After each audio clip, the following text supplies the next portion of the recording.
Hello, welcome to the Honest Wargamer and round 2 of the Hammer Time Weekend TTS Age of Sigmar event. I'm joined by Adam, the Freedom Fighter Mumford. How are you, Adam? You well? I am great. I'm so ready for this. I'm excited about you co-hosting with me today. It's super fun. Joe did a great job last round. I'm excited for you to do this. It was a great game, wasn't it? It was good. It took a while, but it was good. It was super fun. Well, I thought the Orcs were going to take it, and then they snuck it in at the end. Swung around. I was like, whoa, what is this?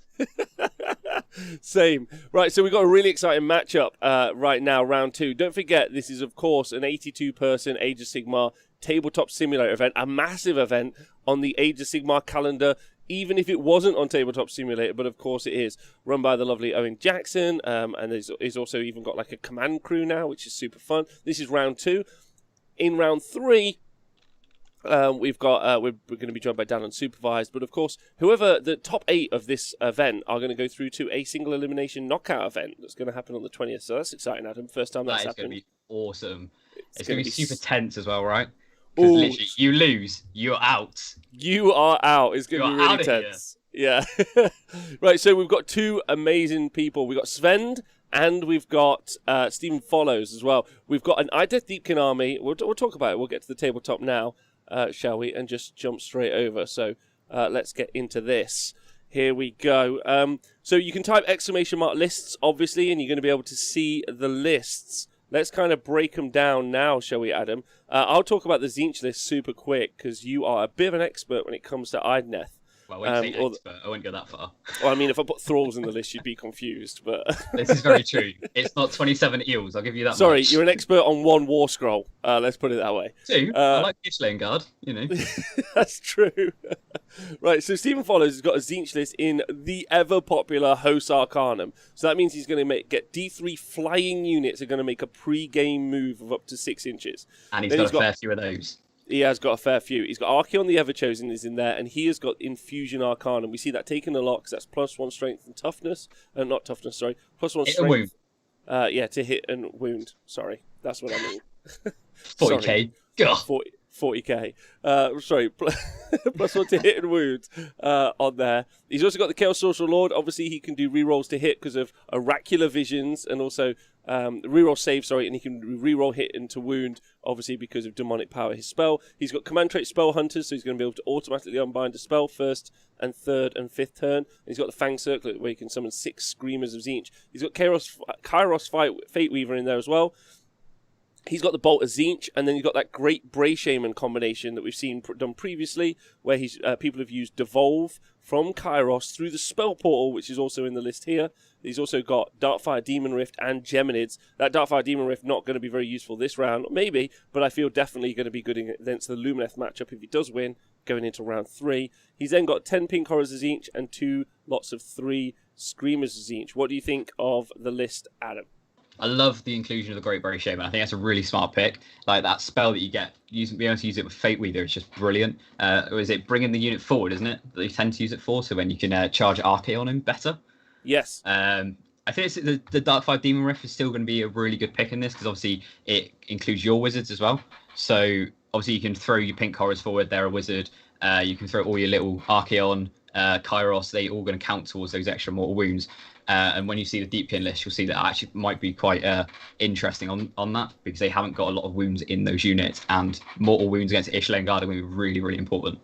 Very important. Yeah, there's not a lot of bodies on the board or wounds on the board, so that's a great point. So let's talk about, do you want to take us through Sven's Idoneth Deepkin list? Yeah, so his Enclave he's running is Futhan. So that is the one that benefits your mounts. So it's going to be his sharks and eels are going to be, I think, re-rolling wound rolls with 1 all the time. But to start with, he's only got the 1 leader, and that is not Volturnus, which is a massive shock. He's gone for the Achillean King, which means he can have a command trait and artifact. So his command trait's gone for Unstoppable Fury, which is +2 attacks. So that'll be going on the pole arm. So when he charges, he's going to be doing a lot of damage. The artifact is Cloud of Midnight, which, as we know, is a mental artifact. It shuts down something basically for an entire turn, and he can't be targeted. So if he does have any shooting, he can throw the king forward, activate Cloud of Midnight, and go, you can't do anything to me, because we all love Forgotten Nightmares. Mount trait, Void Chill Darkness, which is -1 to hit of models within 3 inches of him, because as we know, they needed to get buffed in the Marathi book. Battle line, he's got 3x3 Ishlan Guard, and they'll be starting on 4+ save. Turn 1, obviously, he's going to be getting cover, which would mean he's going to be on 3+ save, and they are unrendable. But because it's not ignore positive or negatives, it's just ignore rend, he will be getting that +1 as well. So his Ishlan Guard will be on a 3+ unrendable save. Also, something to mention with the Ishling Guard, obviously that unrendable, they can get into cover at any point, so they can always just move into cover and become a 3-up save as well. So, like, pretty good. But your point about the mortal wound output from the Tzeentch army is fair, because, of course, a great way to punch through those unrendable saves. Yeah, sorry, after you. Yeah, so like obviously those Ishlan Guard are going to be super tanky, but luckily the Tzeentch have got a lot of mortal wounds to try and deal with them.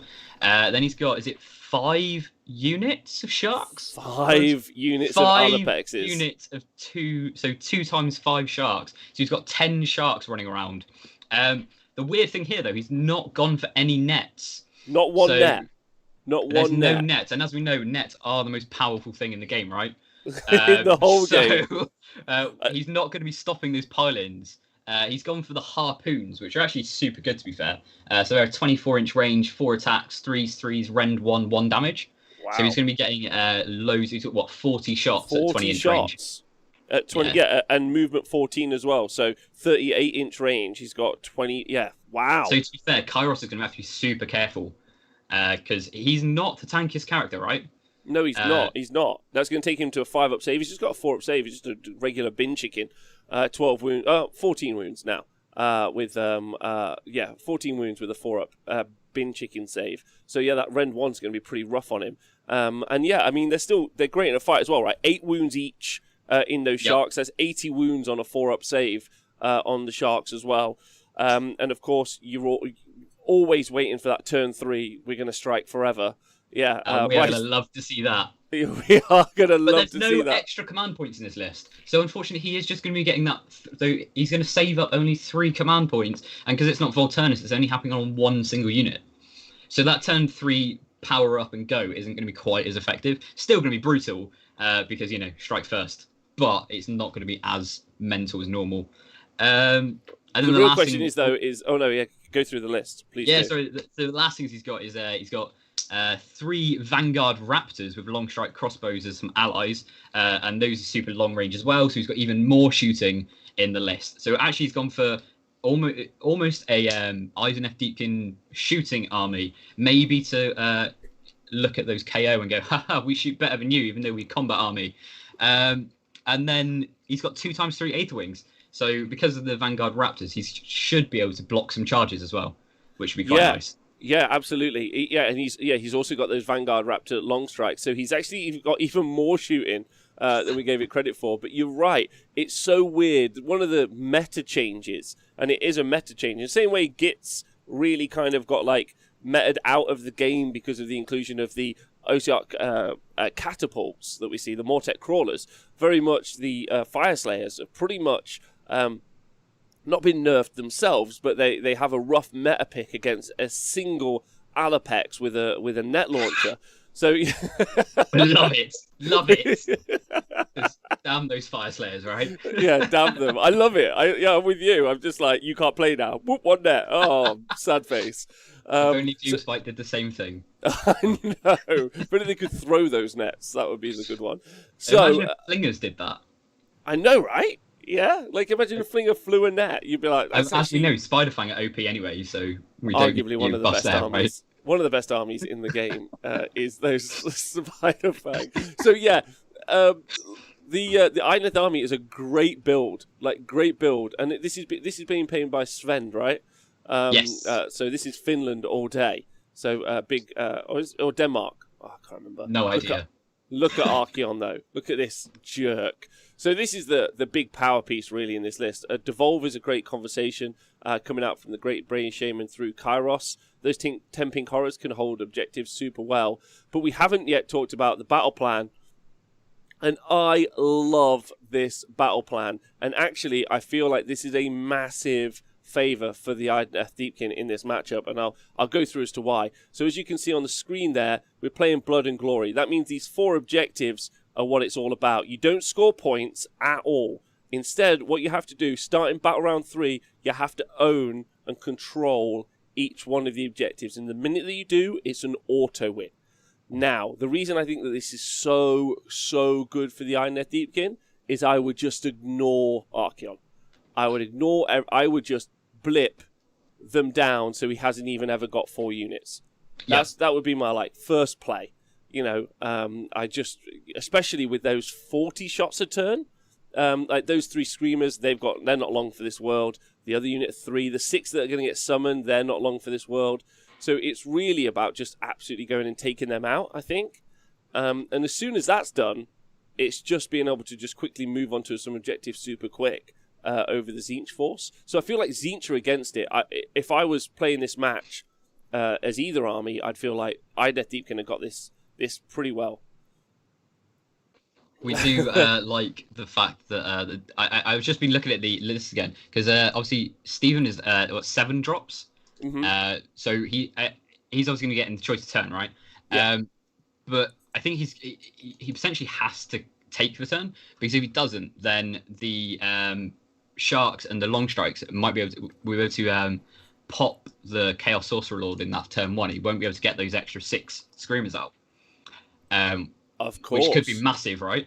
Because then he's got even less units to take those 4 objectives. So he'll be in a massive. So if he doesn't take the turn, he can potentially lose 2 units from 1. So that could be huge, right? Yeah, absolutely huge. Yeah, that's a really good point.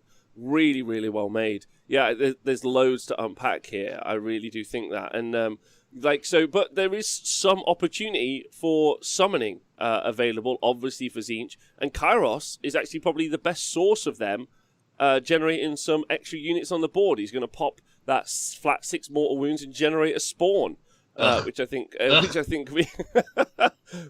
be quite fun. And he's got lots of options and lots of units to do here. The inclusion of the Aether Wings, I think, is really interesting, of course, because he can just pop these units of Aether Wings on the back board and just be like, cool, they'll hold the objective, I'll run off, and I'll try and get this from somewhere else. We also have seen no teleporting as available for either army here. So everyone's just going to be running around. But the Idoneth Deepkin obviously got the movement game in the bag here, which is why I think they're so popular, right? Yep. The movement from Deepkin is just insane because they don't need that teleport. So obviously with the Soul Scryer that you normally see included, that lets you deep strike off the board and come in from the board edge. They don't actually need that necessarily because obviously they're going 14 inches a turn. And as we saw in the Marathi book, the Sharks went from a 12-inch move to a 14-inch move, which, it's only that 2 inches, but that is massive. Because I do like to say that the extra 2 inches means everything to me. It does mean everything. It means everything to me. In every game. It really does. It really does. And those boats that are in the way are going to be super annoying, right?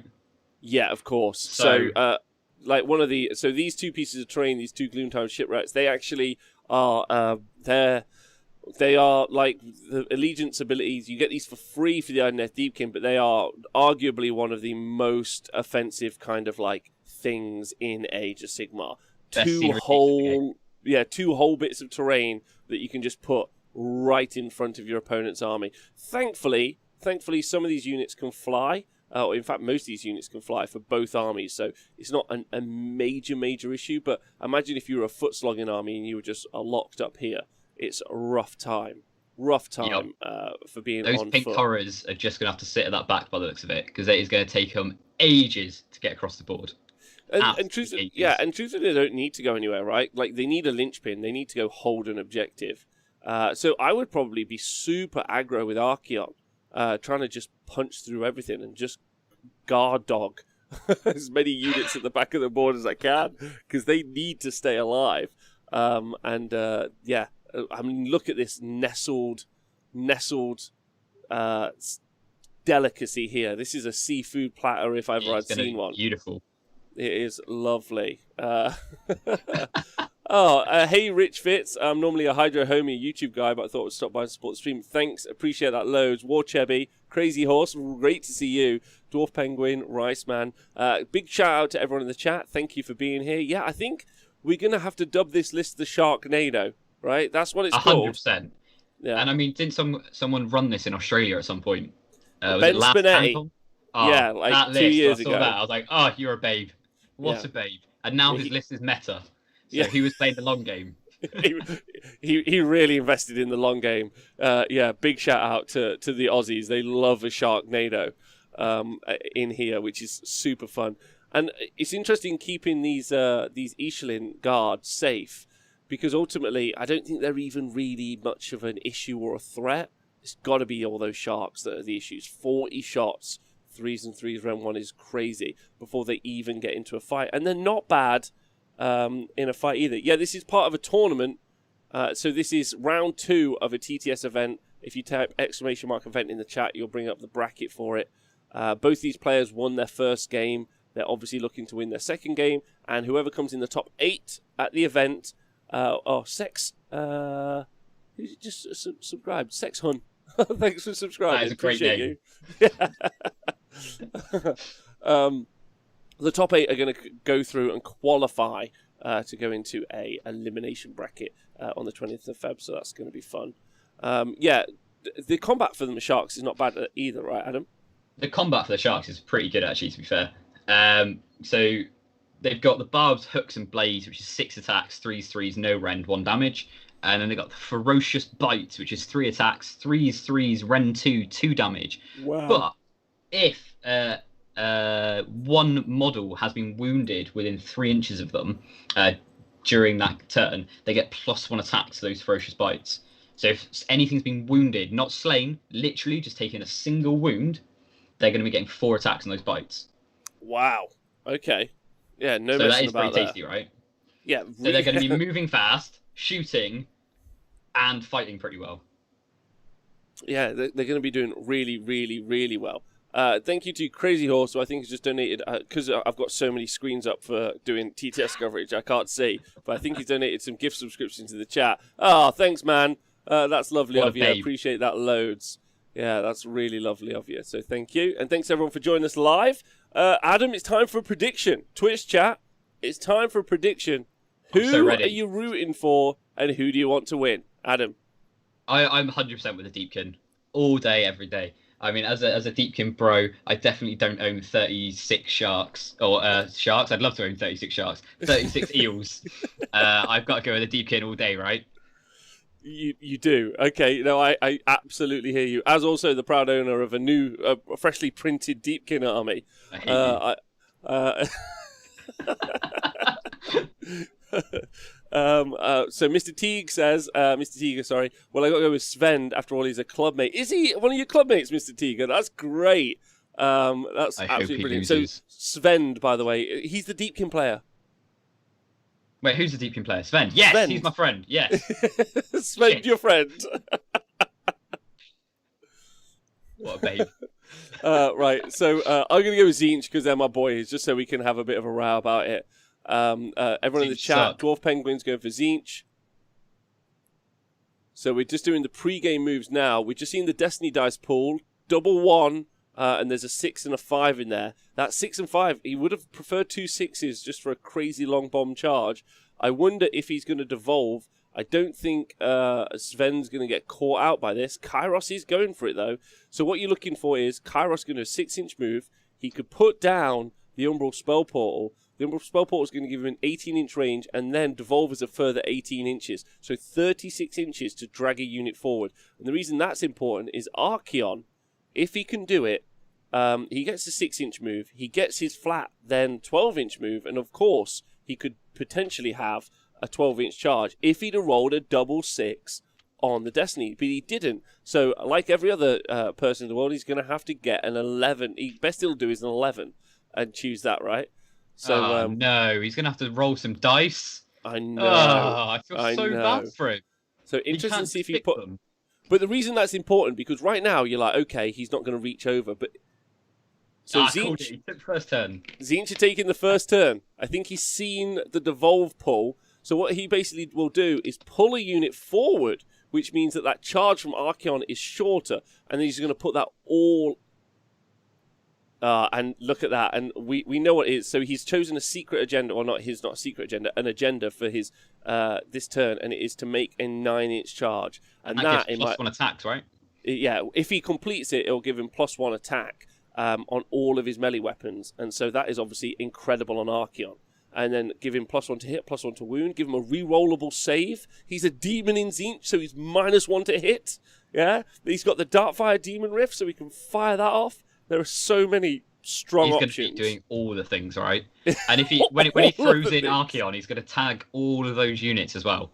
So it means that Sven's first turn may not be as effective as you quite like. So it's quite a lot Archaon's got to do here. So if Archaon can do it, he could actually ruin the Deepkin's plans quite a lot here. Oh, absolutely. So one of the other things we're seeing right now, Host Arcanum, you get a free 6 Screamers of Tzeentch here, so you get a free 160 points of units to hold on the board. I don't know really where their plan is to go, because they're going to lose the fight against the Ishlan Guard all day. But maybe they're just looking... 18 wounds, thank you. Free 18 wounds, free 160 points is a way to think about it.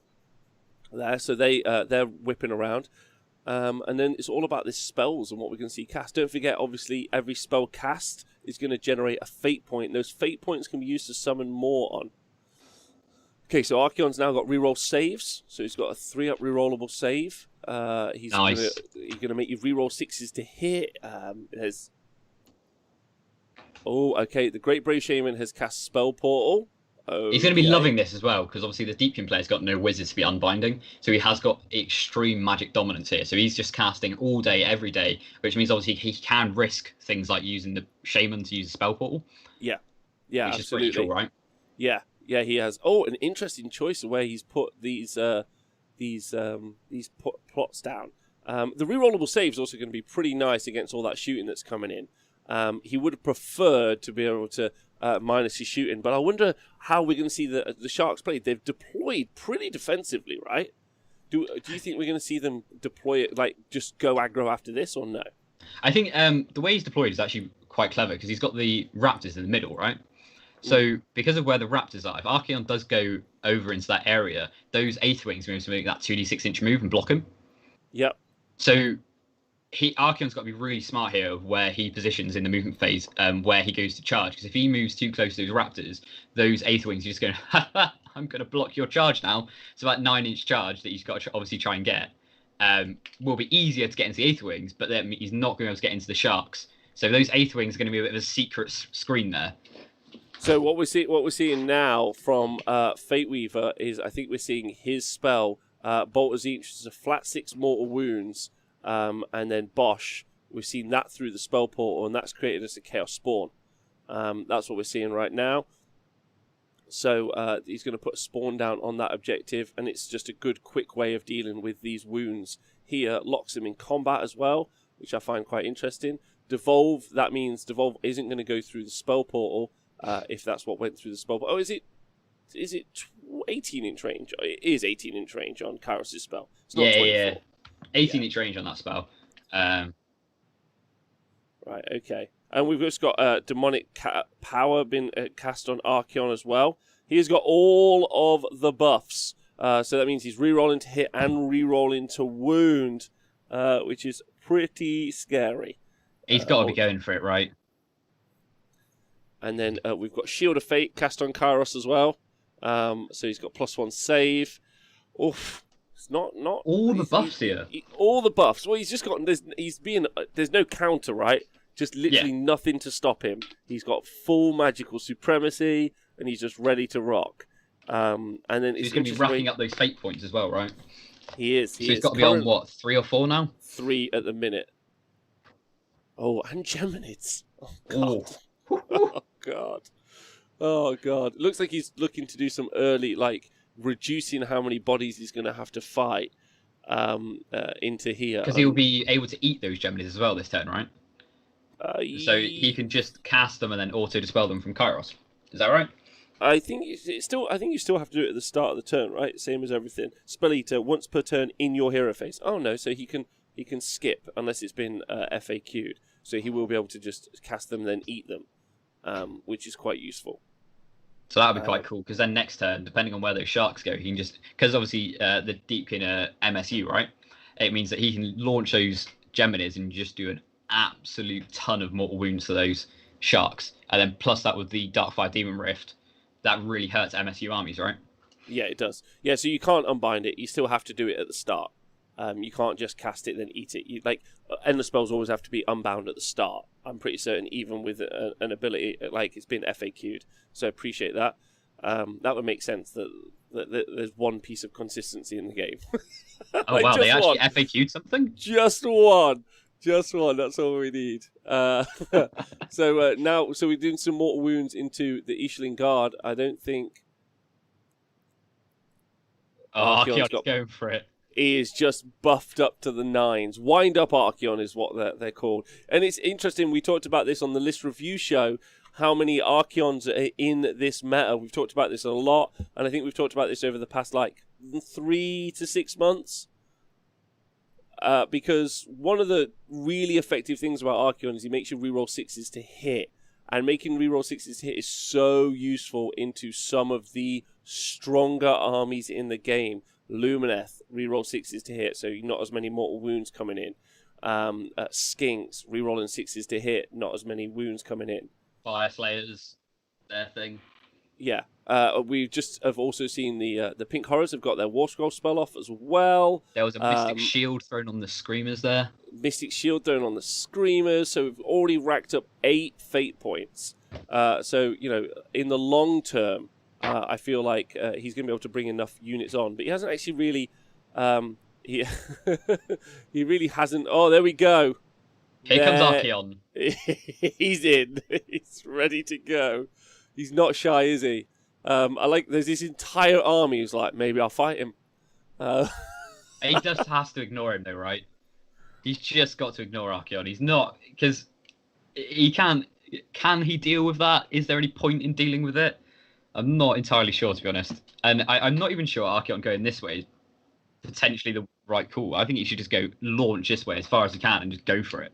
Well, it's about getting the charge off, right? And I don't think he's actually able to go any further than this. And without Devolve to drag a unit over, he's trapped where he's trapped. And he's got to get in the fight. I think. And he's of course wants to get the charge this turn, so he gets up. And also he heals. Don't forget he heals as well. And he's got reroll saves. Yeah, he's also -1 to hit, just because he's a demon of Tzeentch. He rerolls his saves. You're right. All of the sharks, we can unload 40 shots on him, and 3s to hit, 3s to wound. Let's just roughly call it 20.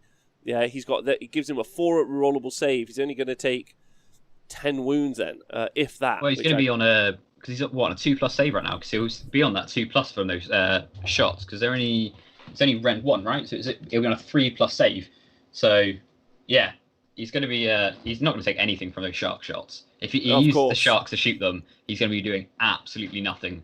Yeah, you're right. So 3 up rerollable save. So he's not gonna. They're not gonna hit him. So I don't think this is a bad play at all. I think what he's doing is he's just clearing this side of the board, and also he's just saying, look, I'm here. If you kind of move aggressively into the center, because the Idoneth have to move across the center line to get everything on that side. So even if they do, they have to pass by Archaon. So a good priority roll, Archaon just could get right into the shoal. Is that the right word?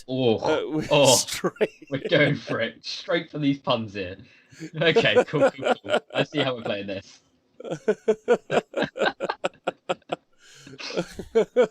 So it's a shoal. It's an entire. I don't know what a pack of sharks is even called. I don't even know if. Yeah, okay. Let's find out what that is. I mean, they're usually quite lonesome animals, right? So, Oh, they're called. Hang on. Apparently, they're called a gam. A gam? A gam of sharks? A group of sharks is called a gam, herd, or frenzy. Oh, okay. I think we go for gam. Because that sounds cool, right? All right. Yeah, so that's fine with me. We've seen Kairos move out. Obviously, trying to maintain range with the Bray Shaman for Devolve. I think that's how he gets Devolve. Pretty certain. It looks like he has dispelled that spell portal, right? Yeah, I thought it was FAQ2 that was the case, but I still think you can. I still thought you could eat it. So I was right. You were wrong. No. And the Twitch chat. Yeah, I'll fight everyone. So yeah, he has gotten rid of that spell portal, which does mean obviously in his next turn he's going to be able to just do it again. And how Kairos knows Devolve is, in addition, while friendly wizards are wholly within 18 inches of him, Kairos Fate Weaver knows any spells those wizards' war scrolls know as well, so he can cast them. So that's okay. Chat is never right. Sometimes chat is right. You're right about Owen Jackson. He's our hero, though, right? And you're also right that you're great. Pete, also big love to you. Hope you're well. Apparently going into a charge phase. Okay. I wonder if he'll risk the 9, or he's just going to pick it out of this. Come on, pool what do you of think? Destiny dice. You really think he's going to risk this? I mean, come on, he's Tzeentch, man. He's going to cheat his way. He doesn't need to roll dice. If he doesn't need to roll dice, he's just going to sit there and go, I don't do this. I don't play Warhammer. I just use these dice next to me. Thank you very much. That's all I'm going to do. All Tzeentch players have specific dice as well for their Destiny dice, right? And he goes, these are my special dice. And you always look at them and go, I hate you with all of my heart. Like, everything about you. The special dice are the most important dice, Adam. They need them. Otherwise, how else will they play? And it's usually the unreadable Tzeentch dice, right? These are 4/6s. Are they? It's like, are you sure? I don't speak ancient Urdu. I don't know what this says at all. He has used the Destiny dice to make the 9-inch charge. Okay. It's a good point from MJ Pegasus. If I see one shark, I don't hang out to find out if there are more, let alone what the word is for a collective group of sharks. Well, to be fair, all Archaon's got to do is punch one in the nose, and it's not going to be doing shit, right? Yeah, it's true. It's true. He's gonna be fine. Oh, there he is, floating halfway up the wall there. So he's made his 9-inch. Oh, you love that, don't you? You're looking at that and going, I love it when they can. Wow, the Screamers rolled a double 1 on their charge right here, which is pretty funny. Do we know what gives Archaon the +1 save? That's the question.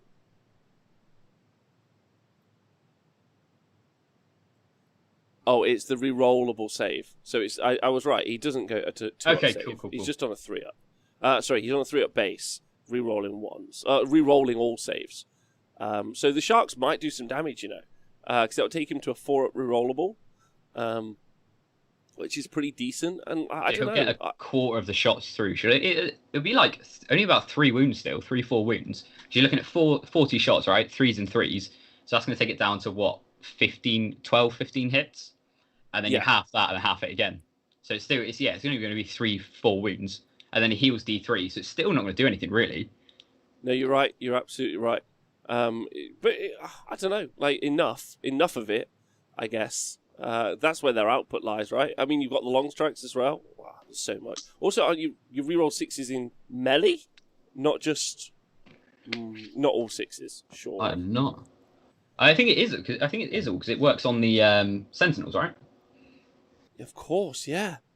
Yeah, so he does do it for all things, right? Because it's the Eye of Ed Sheeran. It is the eye. Reroll hits, roll 6 by that target this model. Oh baby, that is plenty. That is those Ishlan Guard are going right. They haven't got a chance. Oh dear, no. Now I'm like, could anything save? Now I'm like, could anything kill this guy? I genuinely, I think he's just, honestly, as much as it sounds a bit typical, Deepkin's just got to wait till turn 3. You wait till turn 3, right? And you send attack him with all everyone. Your stuff. Okay, so we've seen that unit of 3 Ishling Guard go down. We do have the Spawn and the other 2 Ishling Guard to play with. The Lord of the End Times, the ruler of the All Points, is absolutely ready to slap the fish back. They're like, you're not even the good elves. You need to get back into the sea. Where are the mountain elves for me to battle? The mountain elves suck, all right? We were the originals. The Deepkin were here first. It's not a phase, Dad, okay? I mean, they're struggling. They're going to continue to struggle, right? It does bother me how Teclis keeps making emo elves, though. He is kind of like the dad that went for a pack of cigarettes and never came back, right? You've got the Calathars now. They're like, I hate my life. The Deepkin are sat there going, I hate you, Dad. So I feel like Teclis isn't the greatest person, right? I agreed. He's not even a person. He's an Dirty elf. So one of the things that we could see here maybe is we could pivot, so we could see a refused flank, or we could actually just see them try to wheel the flank here. So what they might do in this situation is you might take all the Idoneth and just move them around, might be the play. And like you say, just hold off until turn 3. There's some screamers at the back here that need murdering, so they could do that. And they could still... see, the shots being 24 inches is obviously great, but 24 inches definitely brings you in Archaon charge range. So that would put you in here, I think. So you could do that and try and get out of dodge. That could be a kind of plan, I think, for the Sharks. But again, you just block with Aether Wings, right? Because Archaon's got a big base, and it does it even if he can get in range of you. If his base can't fit, he's not getting there. Okay. So right. You could just, because he's got such small units, again, with that MSU, that's why MSU can be super powerful, right? Because you can just screen off with things to not only screen units from a charge, but it's to stop things from actually moving around, right? Mm-hmm. So Archons might have a struggle of actually moving because he's not allowed to go within 3 of enemy units. So all those little units are just going to be stopping him. That's okay. So yeah, flood the board space with units and make it so that he can't land in a lot of places. We just had some from the chat.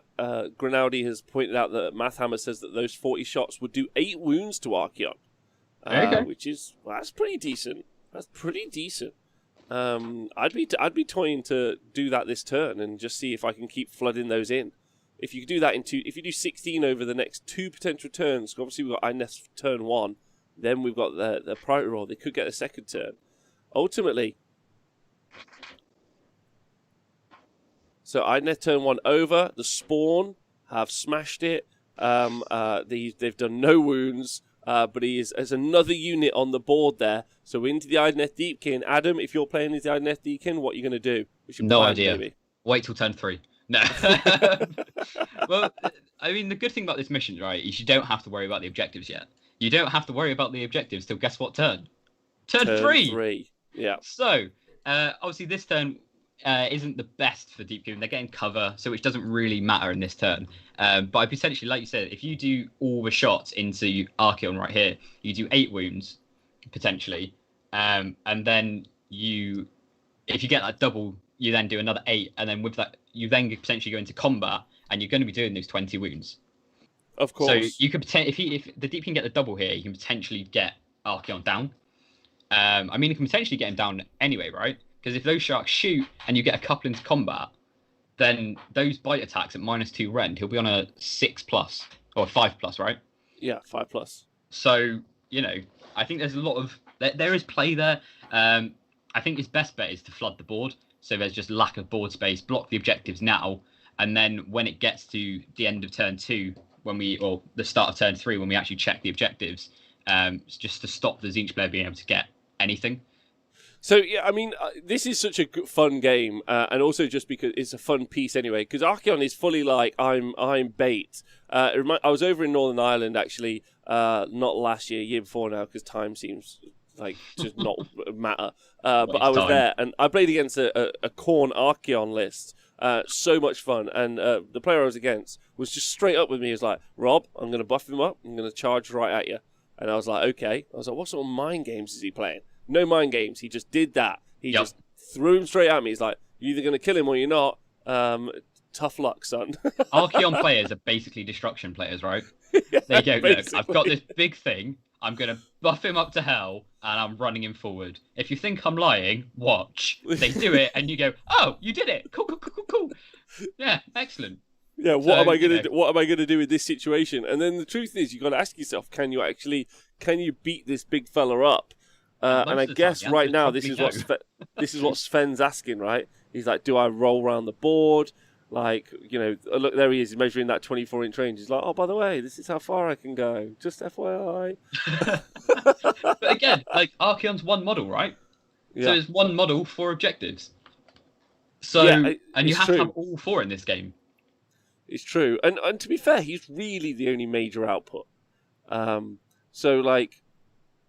but he needs to be careful, right? Like, I mean, like you say, it might be shoot everything and send 2 sharks in. Might be see what happens. Like, see what happens. You test it this turn, and you go, right, okay, it did nothing. Okay, now I've got my next few turns, right? So you always test what your army does this turn. Would you say that the Idoneth Deepkin just need to put their toe in the water? I think that's probably a good shout. Yeah. Yeah. They just they need to wet their beak on the the game. Now, this is why people don't play Deepkin. I have a full Deepkin playlist. So every time I go to a tournament with a Deepkin, I'm like, under the sea. Oh yeah, I got told I had to do this at some point. So let me just zoom in, and I'm just gonna dun dun dun dun dun dun dun dun dun dun dun dun dun dun. So there we go. Here we go. Here we go. Buckle up, boys. So we've started to see some movement. The hero phase, obviously, very quick. Where you've got to do nothing. It's the greatest thing about Deepkin, right? You just go, so here's my hero phase, and it's done. I don't really have to do movement very seriously, and also watch what I do next. This is why it's got such a high skill cap on Deepkin, right? Yeah, I guess so. It is a massive skill cap on all Deepkin armies. Super hard to do. Super hard. So, like you see, we've seen the Deepkin are definitely moving aggressively towards that top left objective. I feel like they're absolutely going to try and flood the board, like Adam said, create some zones of control. We might see these Aether Wings. We might see these Aether Wings come in the center. These Aether Wings come up here, and then just create some blocks. Maybe stick some sharks in here, and then just create this kind of line so they're not able to land that giant base. And that gives them a good firing platform, and it also gives him the ability the turn after to kind of countercharge and punch. So I think it's quite hard doing this, though. When you're moving the units individually, it's hard to do this and move them around. It'll be interesting to see how he does move and where he does move to. But because this is only one match of 41 matches that are happening in the Hammer Time 7 TTS event, is it the largest Age of Sigmar event of the year to date? Let me get that right. We need to find out what's happening at the rest of the event. And so because of that, we're going to be joined by the gorgeous, the wonderful, the immutably perfect Mr. Owen Jackson. He's going to tell us what's happening. Oh my God! I know, here he is. Find out what's happening at the rest of the event. Owen, take us away. Hey, you, Adam. Yeah. Thanks, Rob. Thanks, Adam. Yes, wonderful. I'm here. Blah, blah, blah, etc., etc. Whoa. Okay, cool. Yes, so I'm fresh from a bit of lunch.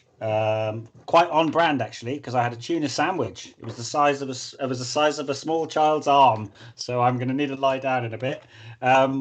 So yeah, round 2 is, God, we're 55 minutes into the round. So yeah, people have obviously deployed and are currently looking to, dismantle their opponent's army. I won't ramble too much, but basically just want to give you a quick idea of who sort of was ascendant after the first round. So there were 11 armies that all went 20-0. And obviously picking up those secondaries is going to be super important in this tournament if you want to get into that top 8, because there's obviously like 80 players. So without further ado, basically the top, there's 11 players that got the 20-0s. So it's there are Matthew Goldsborough with the Lumineth Realm Lords Sire build. There are 1, 2, 3 Idoneth Deepkin players. So Sven, who you can see on the stream now, along with Simon Fugel's gang, and also Alex Tubb. So they're all the Deepkin doing very well. Steve Follows, who you can see is on the stream. He's obviously in the top 11 as it is with his Tzeentch. Then we have Marcus with Living City, my guy. He got a solid 20-0 in this first round, and I believe that he's what's he rolled into? I'll have to check actually. I'll tell you that in a second. I'll give you the top pairings. Then we've got Fabian Quinn with Knights of the Empty Throne, Slaves to Darkness, and then Casper Carlsmose playing Nagash and Katakros together, got a 20-0 in his first round. And then Luke Willoughby, Fireslayers, Hermdar, Lords of the Lodge, the only Fireslayers player, got his 20-0. And Hugh Halligan, a fellow South London Legionnaire, currently top of the shop with a Tempest Eye Cities build. So very quickly, I know you'll want to get back to the table, so I'll just let you know the peak, the top sort of games for the round. If I can get my screen sorted. Oh my God, I think I might have more screens than Rob. I know it's not possible, but so yeah, Table 1 is the Nagash and Catacross against 45 Blight Kings. So I think he might struggle here, but good on him. And then we've got Fireslayers versus Deepkin on table 2, Living City versus Deepkin on table 3, Tempest Eye versus Knights of the Empty Throne, Plague Touched Varangard. Then Lumineth Realm Lords versus Ogres on table 6. You're covering table 5, by the way, on the stream. Then Stefan, fresh from the stream, is taking Daughters against Age of Nagash, Mikey Galvin, who is playing Slaves to Darkness Archaon. And then probably the two best gents in the whole game. It's Orkman versus Colin Cochrane on table 8. I bet that's just a wonderful moment. They're going to have a great time, so I want to drop into them. And then John Cately with Seraphon against Tempest Eye. And then finally, Audum Lopez coming from a big win. He beat Philip Kartiev in the first round. So, yeah, he's bringing Daughters of Cain versus another Knights of the Empty Throne, Varangard, Plague Touched, run by Mark Wilson, Tio Extraordinaire. And then two other things I know you'll want to know. Well, I want to know anyway. Tim Martin with his Khorne, with his 24 Blood Crushers, he went from beating the Thricefold Befoulment in the last round. He's now rolled into 21 Kadai in Legion of Chaos Ascendant. So that's an interesting one. And then Seb with his 4 Leviathans, he's rolled into Nicola Di Maria with 6 Salamanders. So it's like whatever it is, lizards versus turtles. It's like David Attenborough, sort of some kind of nature program. Anyway, you probably want to not listen to me rambling anymore. Sylvanet. Oh, sorry, Rob. Rob's asking me how the Sylvanet are doing. And they, Math Mallow beat Tzeentch in the first round. What a babe. Mate, what a legend. So, yeah, Matt went from... I should check on who he's playing, but I'll give you that in the next round. I'll have a little tree report for you. There you go. Oh, there he's playing Laurie Hargett Wild with Lumineth. So at least Laurie will know exactly what his army will do, which is cool. I think that's it. I think I've talked enough. I think both the boys have urinated, so we're all good. Sorry, I'm losing it here. I will see you soon. I'll take you back to Adam and Rob, who are going to bring you the hot action from the table. Cheers. Thank you very much to #Owen and his #Owen fans. It has been lovely. So if you guys have just joined us for this match, we've got a Host Arcanum Tzeentch list, which has got Kairos Fightweaver over there, and of course the big bad himself, Archaon the Everchosen. There's a great Bray Shaman, there's 10 pinks, and there's a couple of Sky Sharks flying around as well. It's up against the 10 Alapex list. That is right, it's a Futhwan list. There's 2 units of Ishlan, or there were 3 units of Ishlan, but there's now only 2, and one of them's a little bit wounded as well. First turn, Archaon moved forward, killed 3 Ishlan guard. We lost one as well to Fate Weaver from Bolt of Change, and we generated a spawn. And now we're into the Idoneth's turn. They've moved quite aggressively, and they're shooting everything into Archaon. I'm joined by Adam. He's helping me co-host. Adam, how do you feel about this shooting attack? I'm loving it. So all 40 shots just went into Archaon, right? And as we said, the average was probably going to be 8 wounds, and they've gone and done 7 wounds to Archaon. So Archaon has already taken 7 wounds, and if you see the Aether Wings in front, they've screened out the Sharks. So Archaon's going to have a real tough job getting into these Alapexes now. And he's played quite aggressively and zoned out a lot of this section of the board here. So, yeah, Archaon's got a lot of work to do.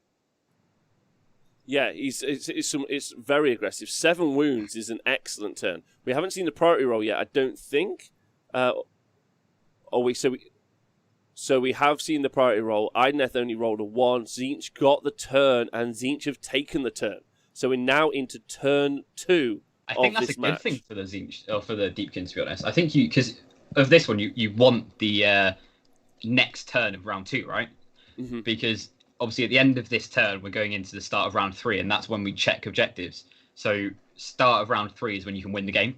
So in this game, you actually kind of want to not take the turn here, right?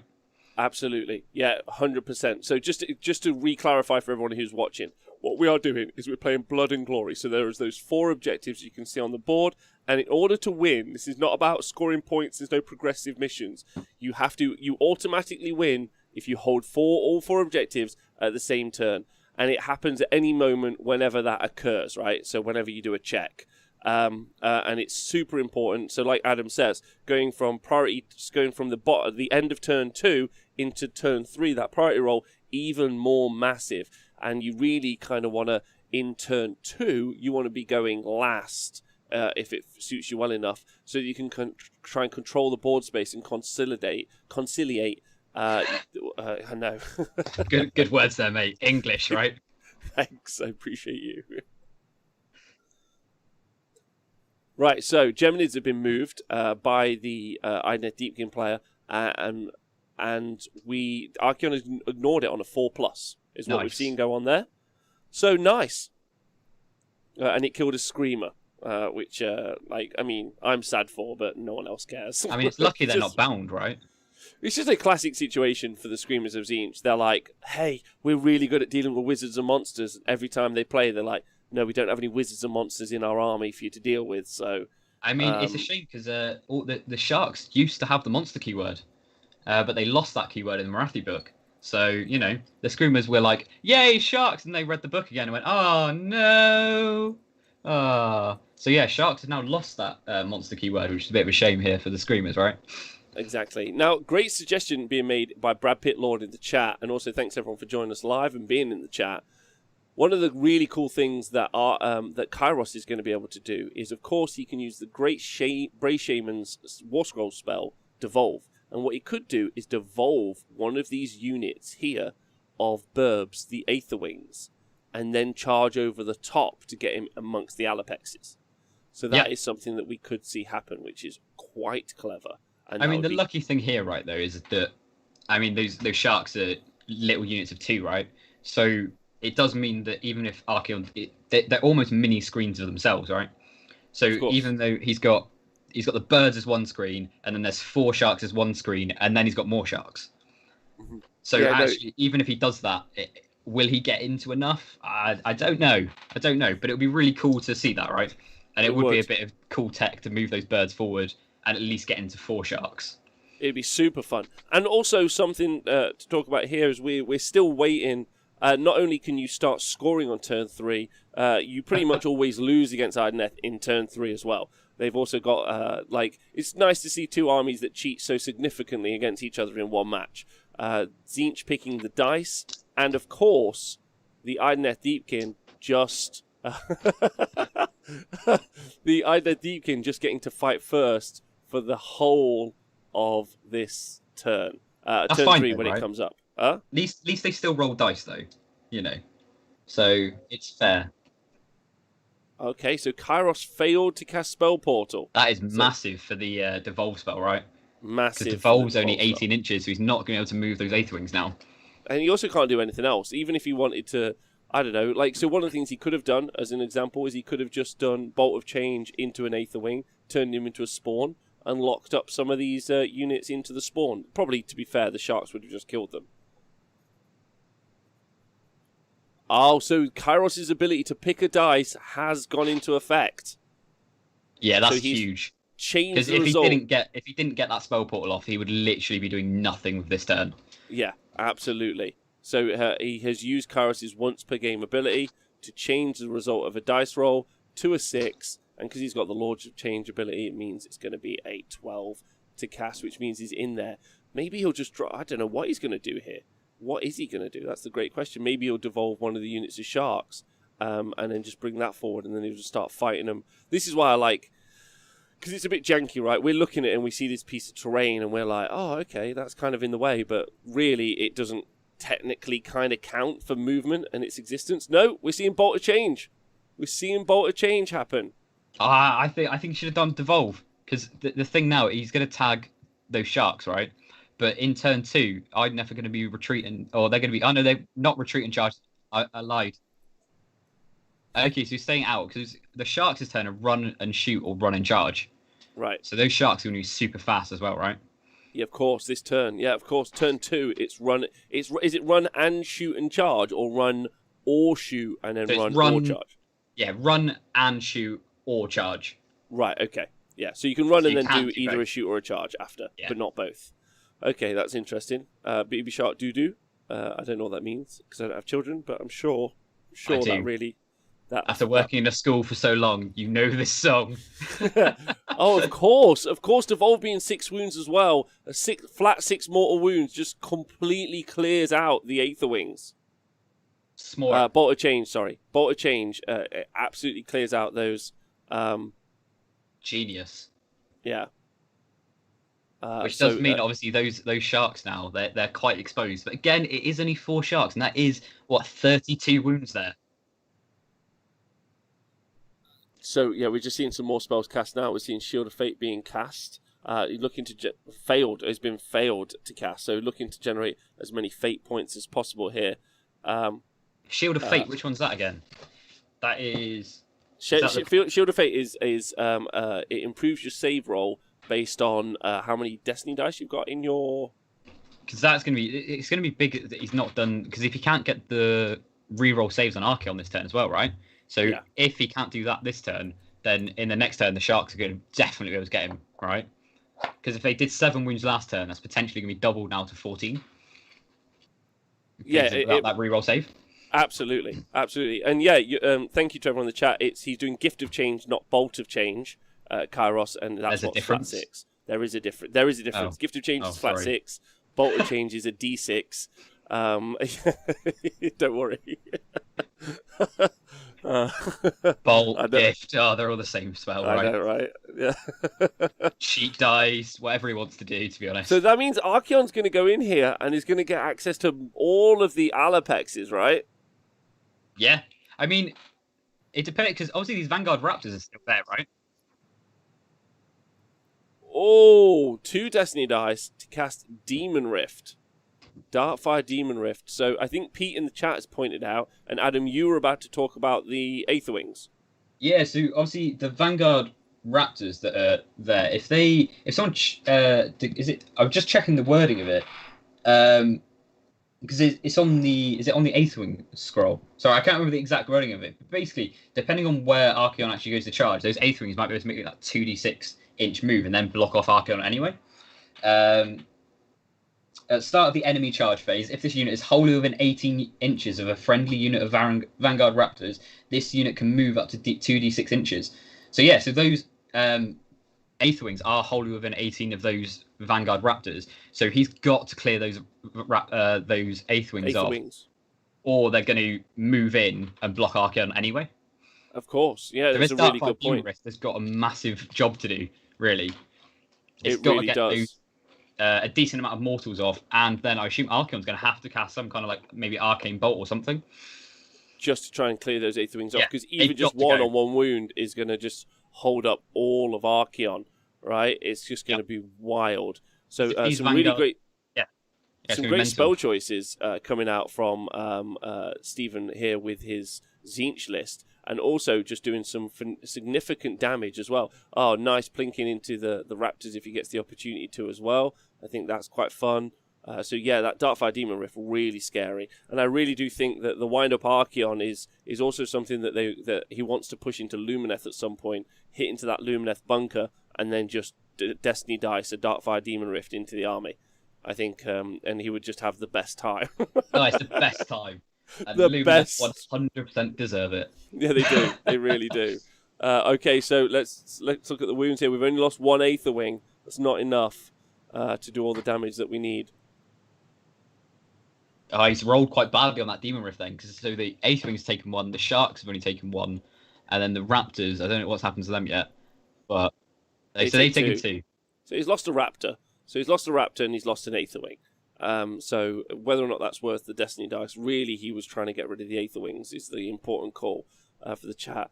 So yeah, Archaon could move. He doesn't have to move where in a straight line. He could just move roughly out of range of the Aether Wings, and the Aether Wings still have to roll it. Do they don't make a move, right? They still roll it. Yeah, so it's just a 2d6-inch move.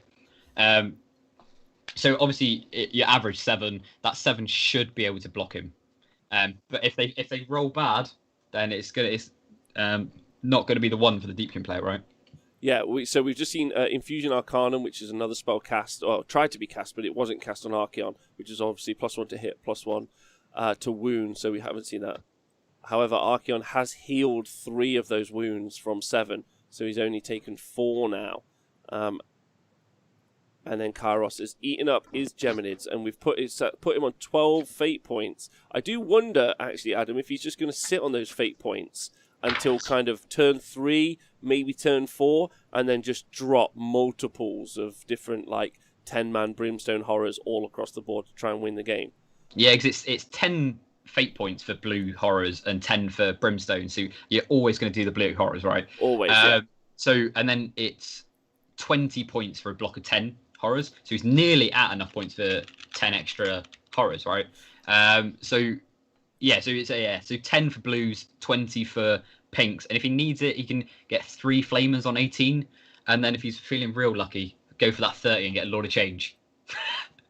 Yeah, I think it's about bodies at this point, and you might be right. He might just save up for the pinks every turn. I mean, it's taken him 2 turns, and he still hasn't got enough points to get the whole unit of horrors. So the blues might become the important point, and he still needs to keep these bodies on the board, right?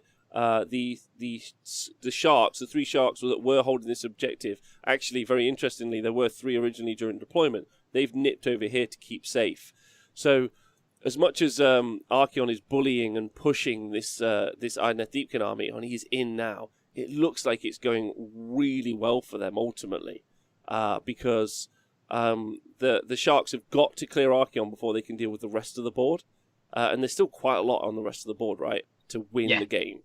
Yeah. And the thing is, this Deepkin player has taken these 2 objectives here. These 2 objectives now quite comfortably with Deepkin, right? Which means that the Tzeentch player is going to have a lot of work to do. So Stephen's going to have a lot of work to try and clear that, get the 4 objectives. And I wouldn't be surprised if he just kind of plays for a minor. So he just goes for, you know what, I'm not getting all 4 this game, so I'm just going to try for that minor win instead. Interesting. I wouldn't be surprised if he tries something like that. With the eels? Oh, sorry, with the Idoneth. So the Tzeentch player, so Stephen, I wouldn't be surprised if he just goes, you know what, I can't take all the objectives here, so I'm just going to try and bully you as much as I can so you can't take at least one of mine, and I'm going to play for that minor win. Mm-hmm, mm-hmm. Yeah, I agree. This is where we're into a movement phase now, and yeah, so that's Archaon's base. This is we've accidentally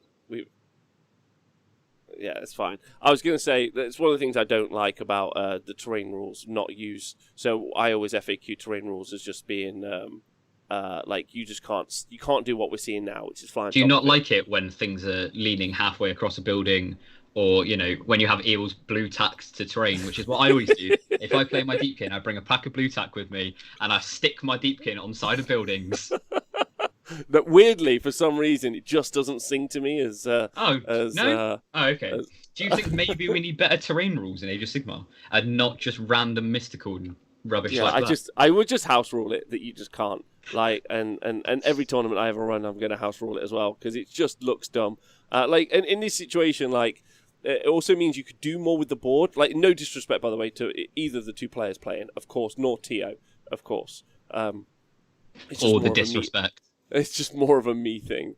Yeah, because if you had those terrain rules, this board would actually be super interesting because there's a lot of points where you just wouldn't be able to move over. You wouldn't be able to sit there. Of course. And Fly becomes more powerful. Fly becomes more powerful, right? Like, but for both players who have flying units, I think is really good.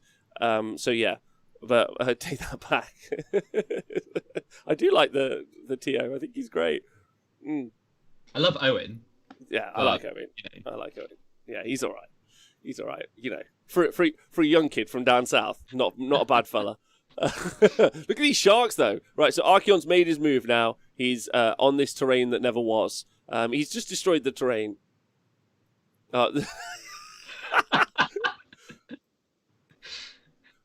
For reference, the terrain was deadly, but not to the Lord of the Everchosen, who's decided to punch it to death. See, this is where I wish we had the old deadly rule. And if he rolled a 1, he just died, right? So we just go, you know what? This is the old deadly rule. Oh, Archaon's moved onto it. Roll the 1. Oh, looks like Archaon's fallen over and died. Brilliant. See, that would be so much better, right? It's loads better. Now, Archaon has got, it looks like there are 2 units of, I think he'd probably get himself into 2 units of sharks here.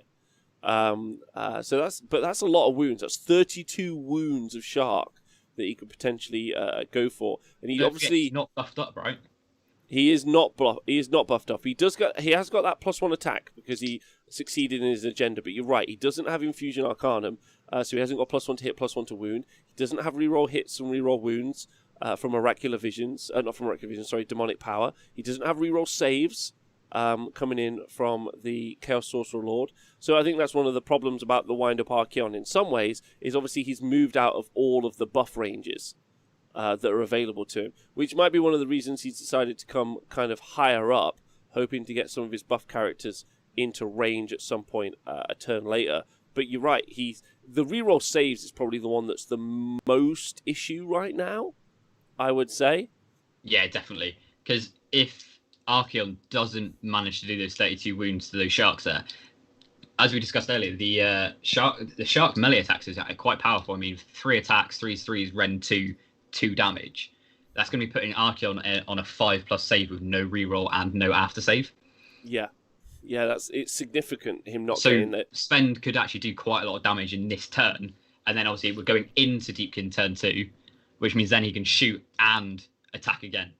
He can, and then we're going into Idoneth Deepkin's whole turn. Well, we're going into turn 3, but for Idoneth Deepkin, it's basically their turn because they can. But we know that Archaon can still do a lot of work here, so he can definitely do that 32 damage, right? So, it's going to be. I think Steven's got to get quite lucky here with the Archaon rolls, and fingers crossed he's going to smash some sharks up, right? Yeah. Let's go for it. I'm fingers excited. Crossed. You're excited, yeah. Twitch chat, are you excited? Me too. It's going to be a cool combat, and it's going to be a big combat. There's a lot riding on it. It's going to be a massive moment of the game here, I think. Yeah, because if Archaon fluffs, those sharks are just going to go absolutely straight into him.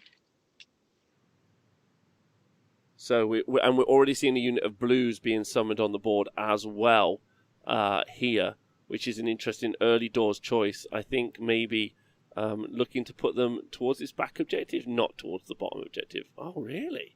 I think it's just to block some movement here. So this is now going to block the Deepkin's ability to swarm the board even more. And because obviously, like we said earlier, he's a run and shoot, run and charge next turn. Yeah. It's going to block those sharks in a little bit, and it's going to mean that they're not going to target this objective on the back with the spawn and the screamers as well. Oh yeah, interesting. He's measuring up the charge going into the Aether Wings and locking those guys up. I think that's an interesting call. I really do.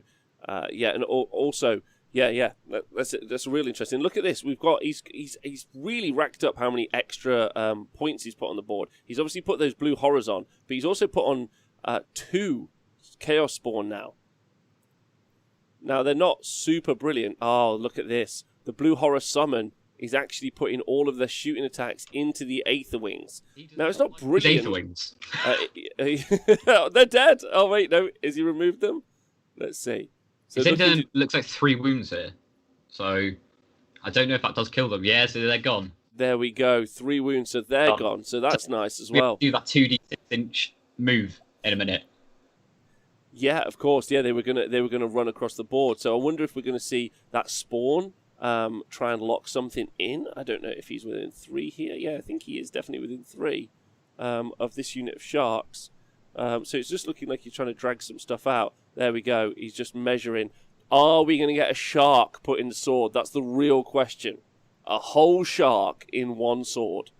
They're not heroes, so we can't do it. Oh, no, you can't. And they're not monsters either. Can't do that. Exactly, so they're not monsters or heroes, so we can't put the sharks in the swords. He's going to have to chop them up. It's going to be a lot of wounds that Archaon's got to do here. A lot. Yeah, a lot And of wounds. if he doesn't do it, you've obviously got 3 units of sharks here that... Wow. So the blue horrors made the charge there. And then that's going to stop those... potentially stop those sharks piling into Archaon. So he's almost protecting himself rather than doing anything else here, which is going to be quite interesting. Of course. So hopefully those sharks are going to do quite a lot of damage, or Archaon's going to do a lot of damage into the sharks, and if he can, he's going to have a lot of sharks piling in. I fancy the sharks' chances. I do. I think they'll be all right. I definitely think Archaon's going to swamp at least 2. But again, they're on a 4+ save. So Archaon's max rend is 2, right? Yeah, so yes. he's going into 3 shark units here. So that's going to be massive.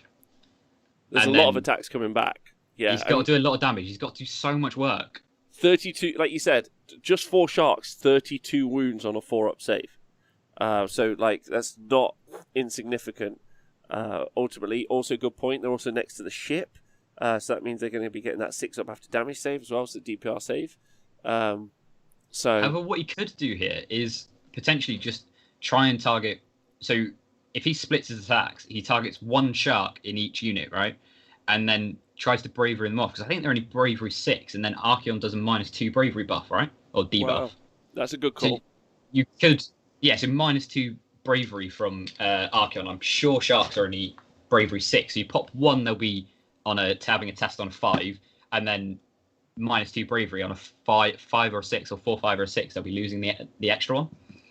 Yeah, they are bravery 6. They are. Yeah, that's absolutely accurate. Yeah, smashing. So yeah, maybe he'll elect to just go for 1 out of each unit, and then, like you say, use his ability. Does his ability affect all units within range? I'm sure it just affects a unit within range. I think it's everything in range, right? But even so, because the Deepkin player is only on 1 CP, so you're going to be wanting to subtract those CP. So then in turn 3, that turn isn't going to be quite as brutal, because he's obviously, it's quite dependent on those CPs. So you're going to be wanting to make the Deepkin player spend his CPs on bravery and things like that. So then when it gets to turn 3, he's going to be like, right, I've got 1 CP, so I'm getting 1 extra attack on 1 unit. Yeah, and it's just any units wholly within 12 inches -2 bravery. So here we go. Some good shouts there by Adam. Really great calls. He's gone in. Archaon is in. This is the moment that we have been building up for, ladies and gentlemen. Will he do it, Lord of the End Times? Okay, so he's given Archaon all-out attack and all-out defense. So he's got reroll 1s to hit and reroll 1s to save. That is 2 CP, though. So, you know, he's spending those CPs. So, yeah, Tzeentch has only got 1 command point left. Yeah. I mean, really, what else were they using it for at any point in the game, truthfully? I think it's definitely worth it. He's got to do it, because if he does, like we were saying, if he doesn't do this damage here, those sharks are going to do a fair amount to him. They really are. They really are. Not forgetting the sharks are -1 to hit, though. He is a demon of Tzeentch. That works quite nicely for him. Yeah. So, like, that'll be good. So if he does, what is it?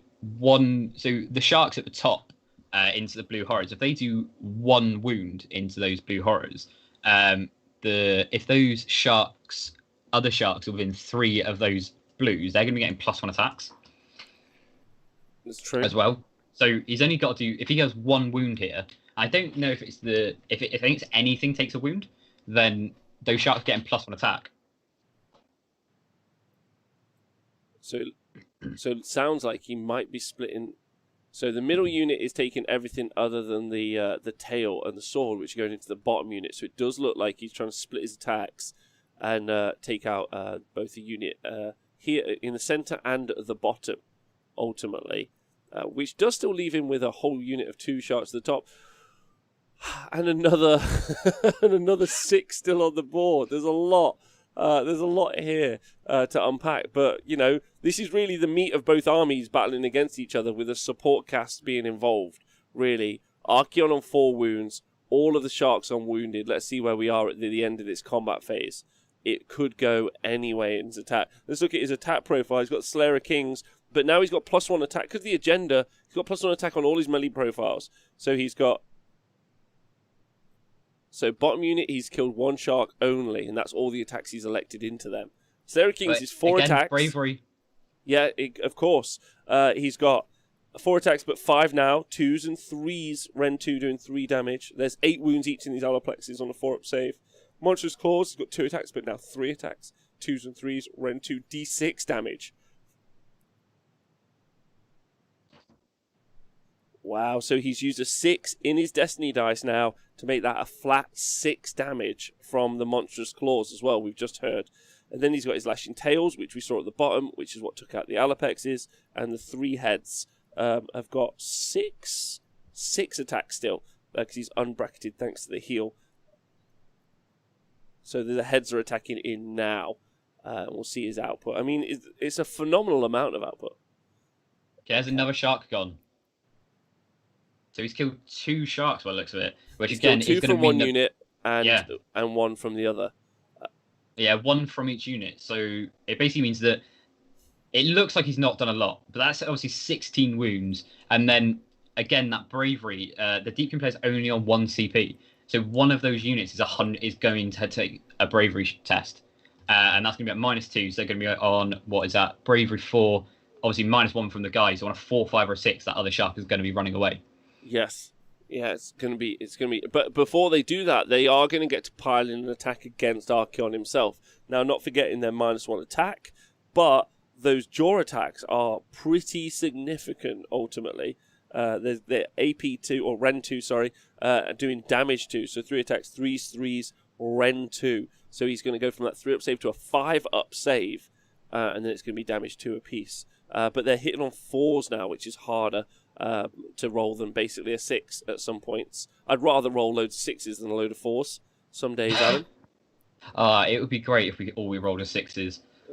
But all the time. Except for when we're playing Archaon, and then we go, why am I rolling so many 6s? So we'll see how many shots we see in here. I mean, ultimately, a lot of damage has gone into Archaon there. I think he's also dragged in that top unit. So there's also going to be another set of attacks coming from those Alapexes at the top. But it's whether or not they want to stay locked in combat for the next turn. I guess that's kind of the real dilemma for them. And again, he's causing such a drama. That back line of Kairos and the Pink Horrors, they're just doing whatever they want. They're super safe. They don't care about any... Oh, wow. Okay, so another good point as well. He's also re-rolling the 6s to hit. So -1 to hit, re-rolling 6s to hit. And the shark that we just saw attack has had to re-roll his hits just now. Because of the Eye of Ed Sheeran. So, I mean, it's so strong.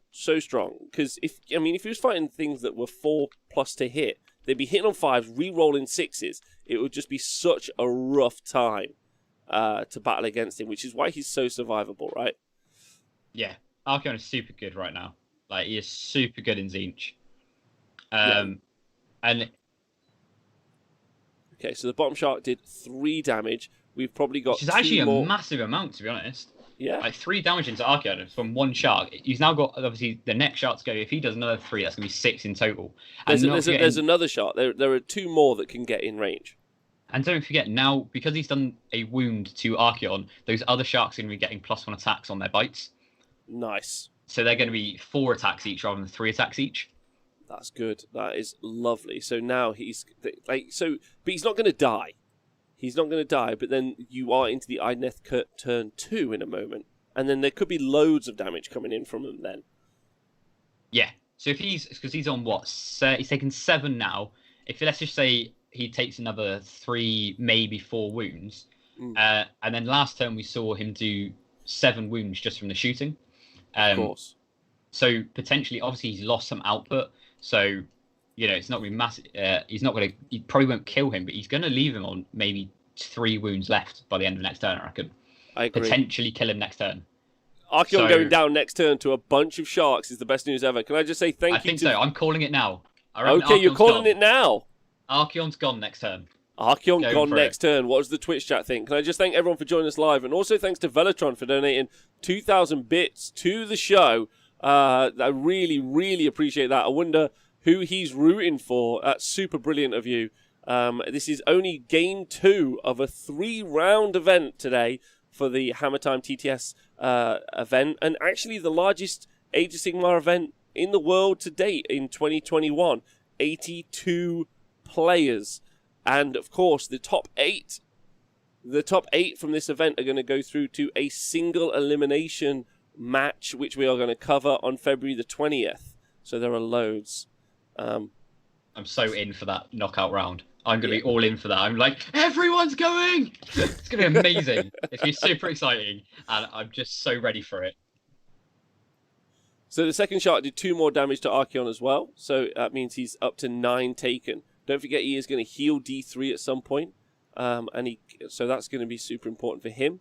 Because he's going to be dead before then, though. he's going to be dead because he doesn't. He heals in his hero phase, which means Deepkin go next, and he's dead. 100%. Archaon's gone next turn. Okay, a lot of excitement from the fish fanboy over there. Going for it. Loads of excitement. We've still got another shark, and maybe two, actually. Let's just look at this. Can you pile in? What range is the bite attack? It's a 1-inch range. Oh, no, so he's not going to be able to pile that shark in, maybe? No, probably not. No, I don't think so. So he's going to get one Alapex in as well. So it's another Alapex. So a half-dead Archaon is very likely. If the sharks take Archaon down, will activate and take out the remaining sharks, says Chris Seeby. Of course, that CP locked in there for the host Arcanum.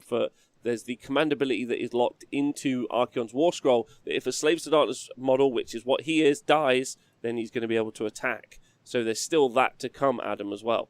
Did he use it, though? Because you've got to use it in your hero phase, right? Oh, yes. Yeah, you do have to use it in your hero phase. So I don't know. I'm not sure if he used that ability. So if Archaon dies, I'm not sure if he is going again. I don't think he has used it. He had 3 CP. He has not used it. So no, it's not been used. So it's not going to happen. Okay, so the Eels now, so the Ishling Guard are going into the Blues, and we do talk about the Morsar Guard, so the offensive Eels loads, but Ishling Guard still slap a little bit, right? They're okay. Yeah, so Ishling Guard are just as good as Morsar Guard when Morsar aren't on the charge. So obviously Morsar are super good when they charge, because obviously the Riders get the extra rend and the extra damage. And not forgetting the Morsar also do the mortal wounds. So the Ishling don't do mortals, and they don't get the extra rend when they charge. But Ishling are probably better when they have been charged. So obviously Morsar struggle after they've been charged by something, whereas Ishling, they've got their Riders have an extra attack. So their Riders are 3 attacks, 3s, no rend, 1 damage. And then obviously the Eel bite or the Eel attacks are really, really good. So yeah, they've just killed 8 blue horrors from the 3 eel attacks. And because obviously he's Futhan, I've still got tails to go as well. So obviously the Deepkin of Futhan, which means that those eels are going to be re-rolling 1s to wound as well. So they are, obviously the mounts are super good in Futhan. Very, very good. And the output is exceptional from the whole force, ultimately. And then when you can, which is why it's really interesting that we've seen the Achaean King and not the Volturnus. Volturnus, yeah, and not Volti, because obviously he can stack his command ability on even more units to make that output even more serious. Yeah, because Volturnus is obviously 1 CP, pick 3 units, whereas the King is 1 CP, pick 1 unit for the extra attack. So it is quite a massive difference. Yeah, really big difference. So, and whether or not we're going to see that stacked into any of these units, I mean, maybe next turn we'll just see it used. Normally it gets saved up for turn 3, but you could just use it next turn anyway on this unit of sharks here, and then use it the turn after as well. I think he's only going to get 1 in, so it's another set of shark attacks roughing in here. Archaon looking to battle it out. But to be fair to Stephen, who is running the Archaon list, like, he's played for this. He knows what he wants. He's thrown it all in. He doesn't have anything else to throw at his opponent. He's got some screamers. He doesn't have any other output. It's just this one model, right? Thing is, if he didn't go in here, then obviously in the Deepkin, so in the Sven's next turn, he would have been completely free to do whatever he wanted. Potentially go into Kairos, potentially go into the pinks at the back, the Bray Shaman. Ooh. So it's quite big. Yeah, this is sad news. Sad news here from this last Alapex that went into combat. Did not do any damage into Archaon, which you would have hoped for a couple more wounds to tip him over. Not forgetting he's going to heal D3. So that 9 wounds is pretty rough. If that goes back to 6, it's going to feel like he's wasting his time, I think, to some degree. I don't know why sometimes we haven't seen an Archaon who runs around with a life swarm, an Emerald Life Swarm and a spell, and just cast it next to him sometimes. It would just be the worst. That would just suck though, right? So the bravery has been reduced obviously by all these sharks, so I think we're getting some battle shot tests coming soon. Now this is going to be big, because I think he's got to spend 1 CP on at least one of the sharks, right? Because you don't want, because you potentially lose both sharks here. And that's 220 points. I don't know, I think I'd spend this... So he has spent a CP on the middle shark. He agrees with you there, Adam, keeping him alive. And then the next one, he's rolled a 4. Which should mean he's running away, right? 5. It does. It does mean he's losing that shark because he only keeps it on a 1, 2, and 3. Oh, of course, but thankfully he's got the +1 bravery from the Achillean King, so he would have run away on a 5 and 6, but it was enough of a risk that he kept it. And that means that CP has been spent and there is no CP available for Idoneth Deepkin, although obviously they're going to gain one this turn. And that's the state of the board at the end of Tzeentch's turn 2. Adam's calling a death for Archaon this turn because of all the sharks. Dead Archaon. He's a gone. dead Archaon. Oh, he doesn't get +1 bravery, so we're just hearing from the table boss. He's actually changed it up. He doesn't get +1 bravery, so that means he might... Does he get to re-roll it? Nah, I think he just goes. I don't think there is a +1 from that king. Because I know, obviously, the king does reroll ones to hit in an aura, but I'm not sure about the +1 bravery, so I think that shark is going. Mm-hmm. So as you guys can see here, My Will, which is the command ability which has been used by Archaon, or hasn't been used by Archaon, for him to fight upon death, which can also be used if your opponent spends CP. He hasn't used it yet. He hasn't used it in this case. So, but that shark is running, so he hasn't used it with this CP being spent. Maybe he's waiting. Maybe he reckons he can weather the storm of shooting attacks that are going to come in, and after combat goes in and we see the command ability used on a unit, maybe that's when he's going to go for it. Who knows?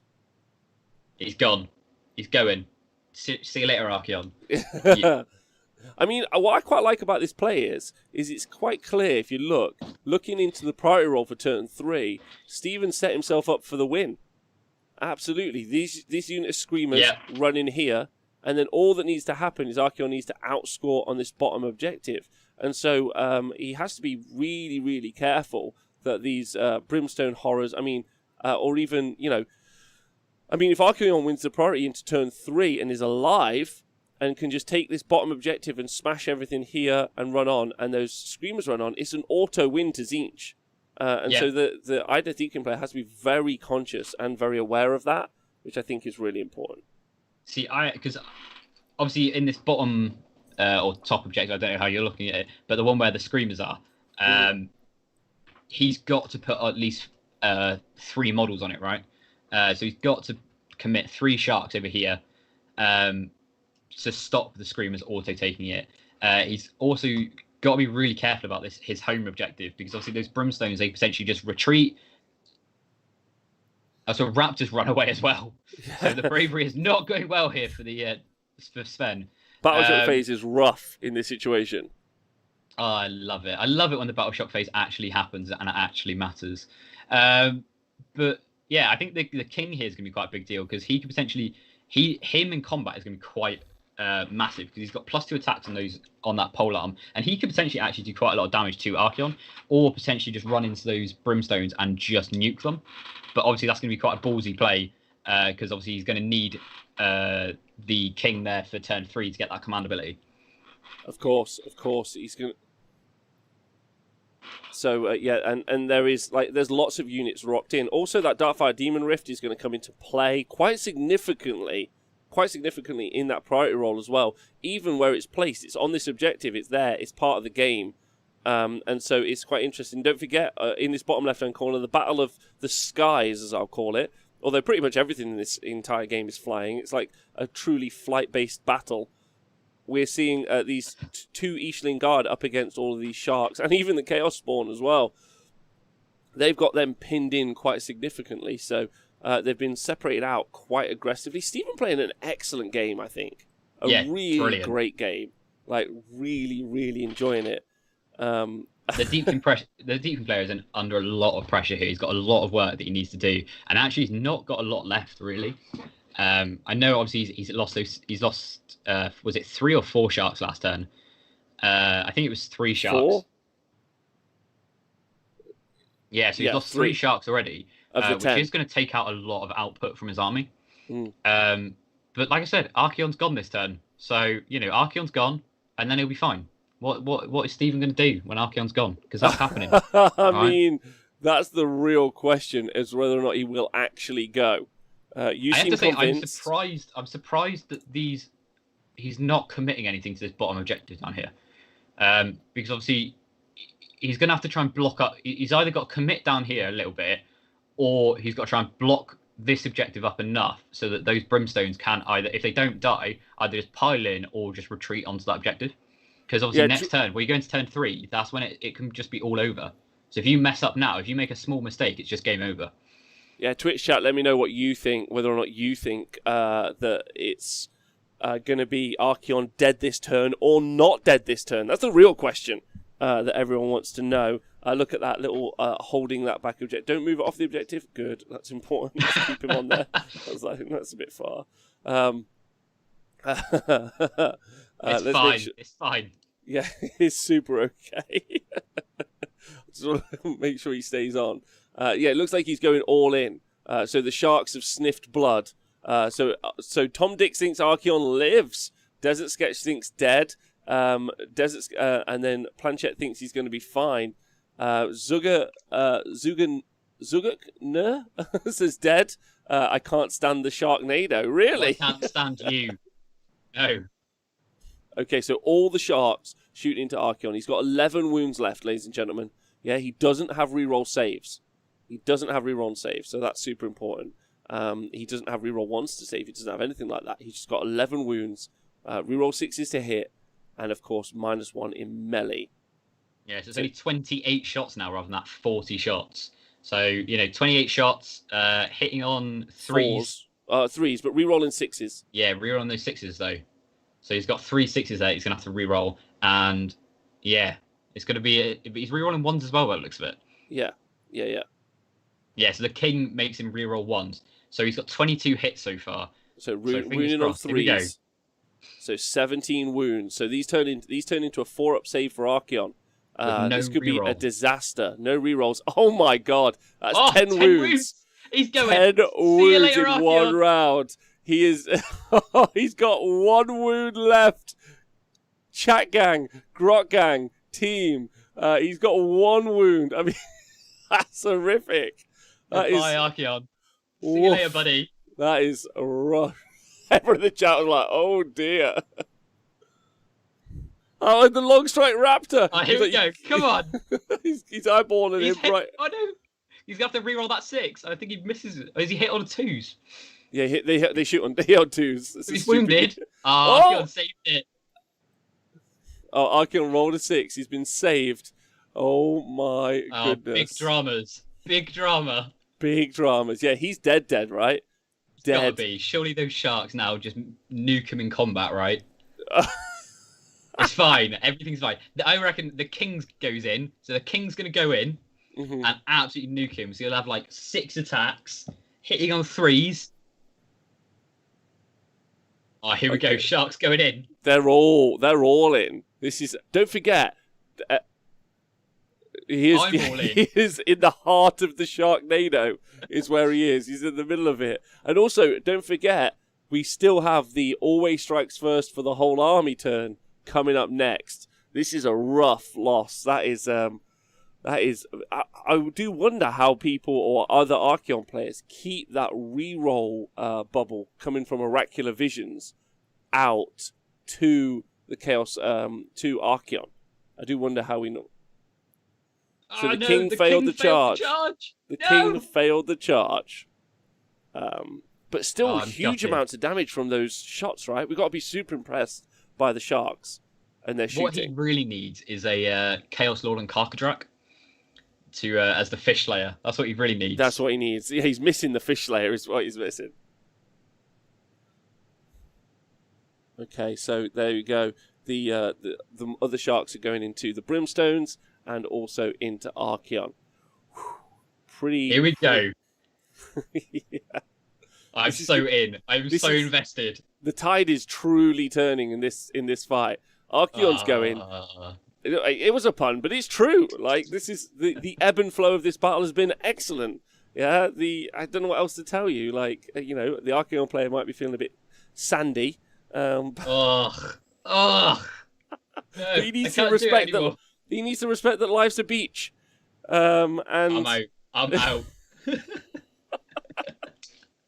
See you later. I'm done. I'm done. I don't need any of this. I'm really happy Archaon's going down. This is super fun.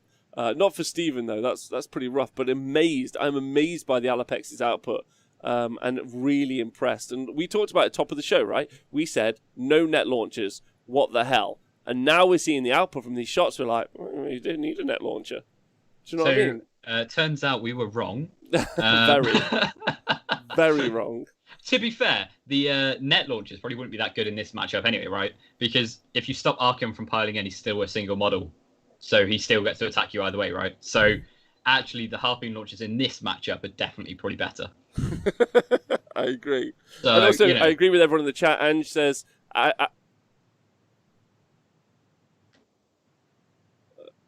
okay, so the Sharks have taken some deadly terrain tests from that big objective marker.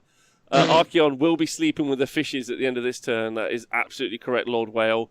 I couldn't agree with you more. No more fish puns. No None. more. And Dwarf Penguin's right. To be fair, you can't pile in if you've been shot to death. Is also another great play. I agree with you. It'd be interesting to see what this list is like. I mean, why the Killing King and not Volty? There he goes. He's gone. He's gone. He has been murdered. Wow. That was amazing. Truly, truly good. I wonder how much that... So he failed 10 saves, right? Ooh. Re-roll them, he's only failing 5. And then do we think that would have been enough to keep him up against all these Sharks? Probably not. I think if he had the reroll saves, because obviously the shooting wouldn't have done as many wounds. It would have done 5.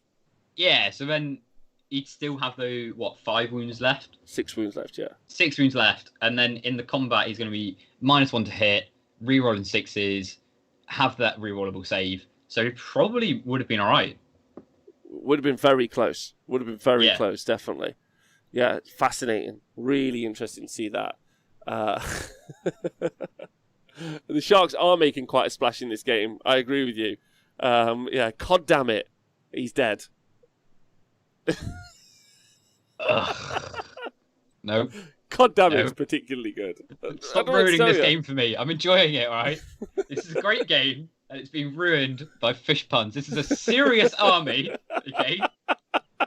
With a high skill cap that only good players play. All right, Adam, I'm not arguing with you. Okay? I'm not arguing with you. High skill cap armies are Deepkin. All right? Who says any different? That's my question. It's definitely not Deepkin players that call it a high skill cap army. It's definitely everybody else as well, all right? Everyone is high. super on your side, I promise. Thank you, everybody. I promise. I'm glad you're all with me. So we're going to be going into now the Idoneth Deepkin. Oh, the Idoneth Deepkin's turn is over, so it's a priority roll, right? We still got the brimstones to flip through. That's the major issue, and it looks like a significant push this turn, leading in for the Idoneth Deepkin, right? Yeah. So if the Deepkin win this priority, it's going to be massive, really, because obviously he's going to be fighting first. Those Sharks are going to be moving 14, get in over potentially over here, shoot, charge, and I don't think he's going to win the game in the next turn, but it's going to swing it massively so that the Tzeentch player is going to have basically nothing to be able to contest those last objectives with. I think that's super, super vital for him to go in, because these two Sharks can fly over into Fate Weaver.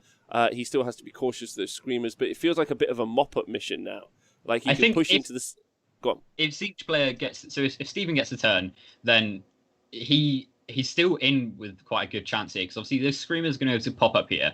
He's got Brimstones up here that can potentially run off the objective and potentially coming around, and he's only got 1, 2, 3 models on this back objective.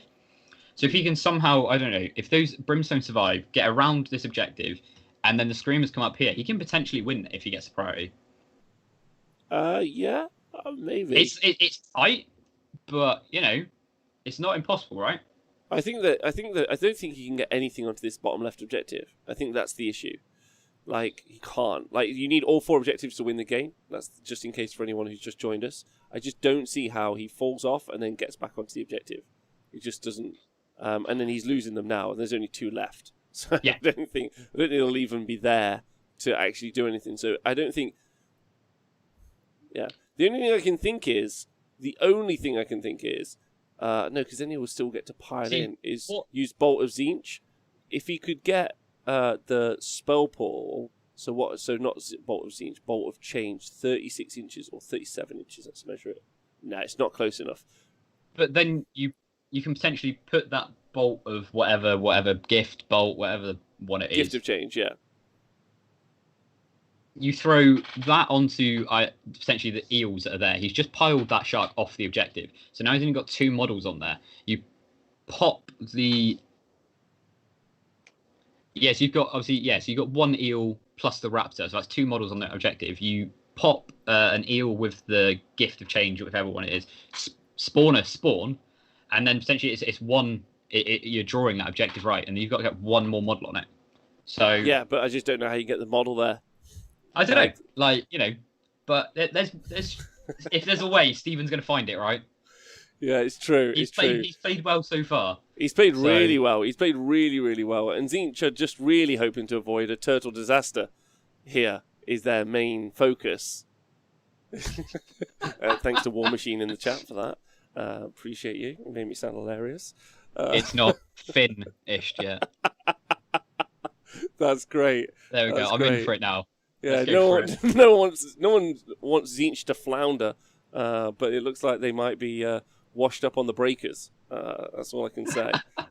Boo! Everyone in the chat. Boo you.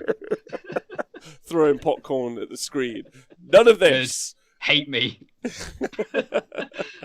I feed on the hate. Bring it on. So a priority roll, I think, is what we're going to be seeing next. I'm excited. I think Tzeentch have to take it. Tzeentch have to get it. Oh, the Aetherwings are attacking? No. The Aetherwings are dead? No, we're waiting to see. Why did someone say Aetherwings? Why not? Oh. Everything. Archaon. Archaon was killed this turn, if you're wondering. Yeah, Archaon was dead. Just remind... Here comes priority. We go. They're both rolling grey dice. That's super unhelpful. It's a 5. Okay, who won it? So I think that's Tzeentch have won it. I think Tzeentch have got it. Let's find out. I think. Maybe. Yes. Hopefully. Tzeentch. Yes. What's he going to do? Tzeentch have won the turn. I feel like they're going to have to take... I mean, Dark-Eyed Demon is just not going to do anything. Yeah, he has to take it. So there's no real options for him here. It's going to be a real pain as well, because obviously Deepkin are now striking first. So if he charges in, he's going to die.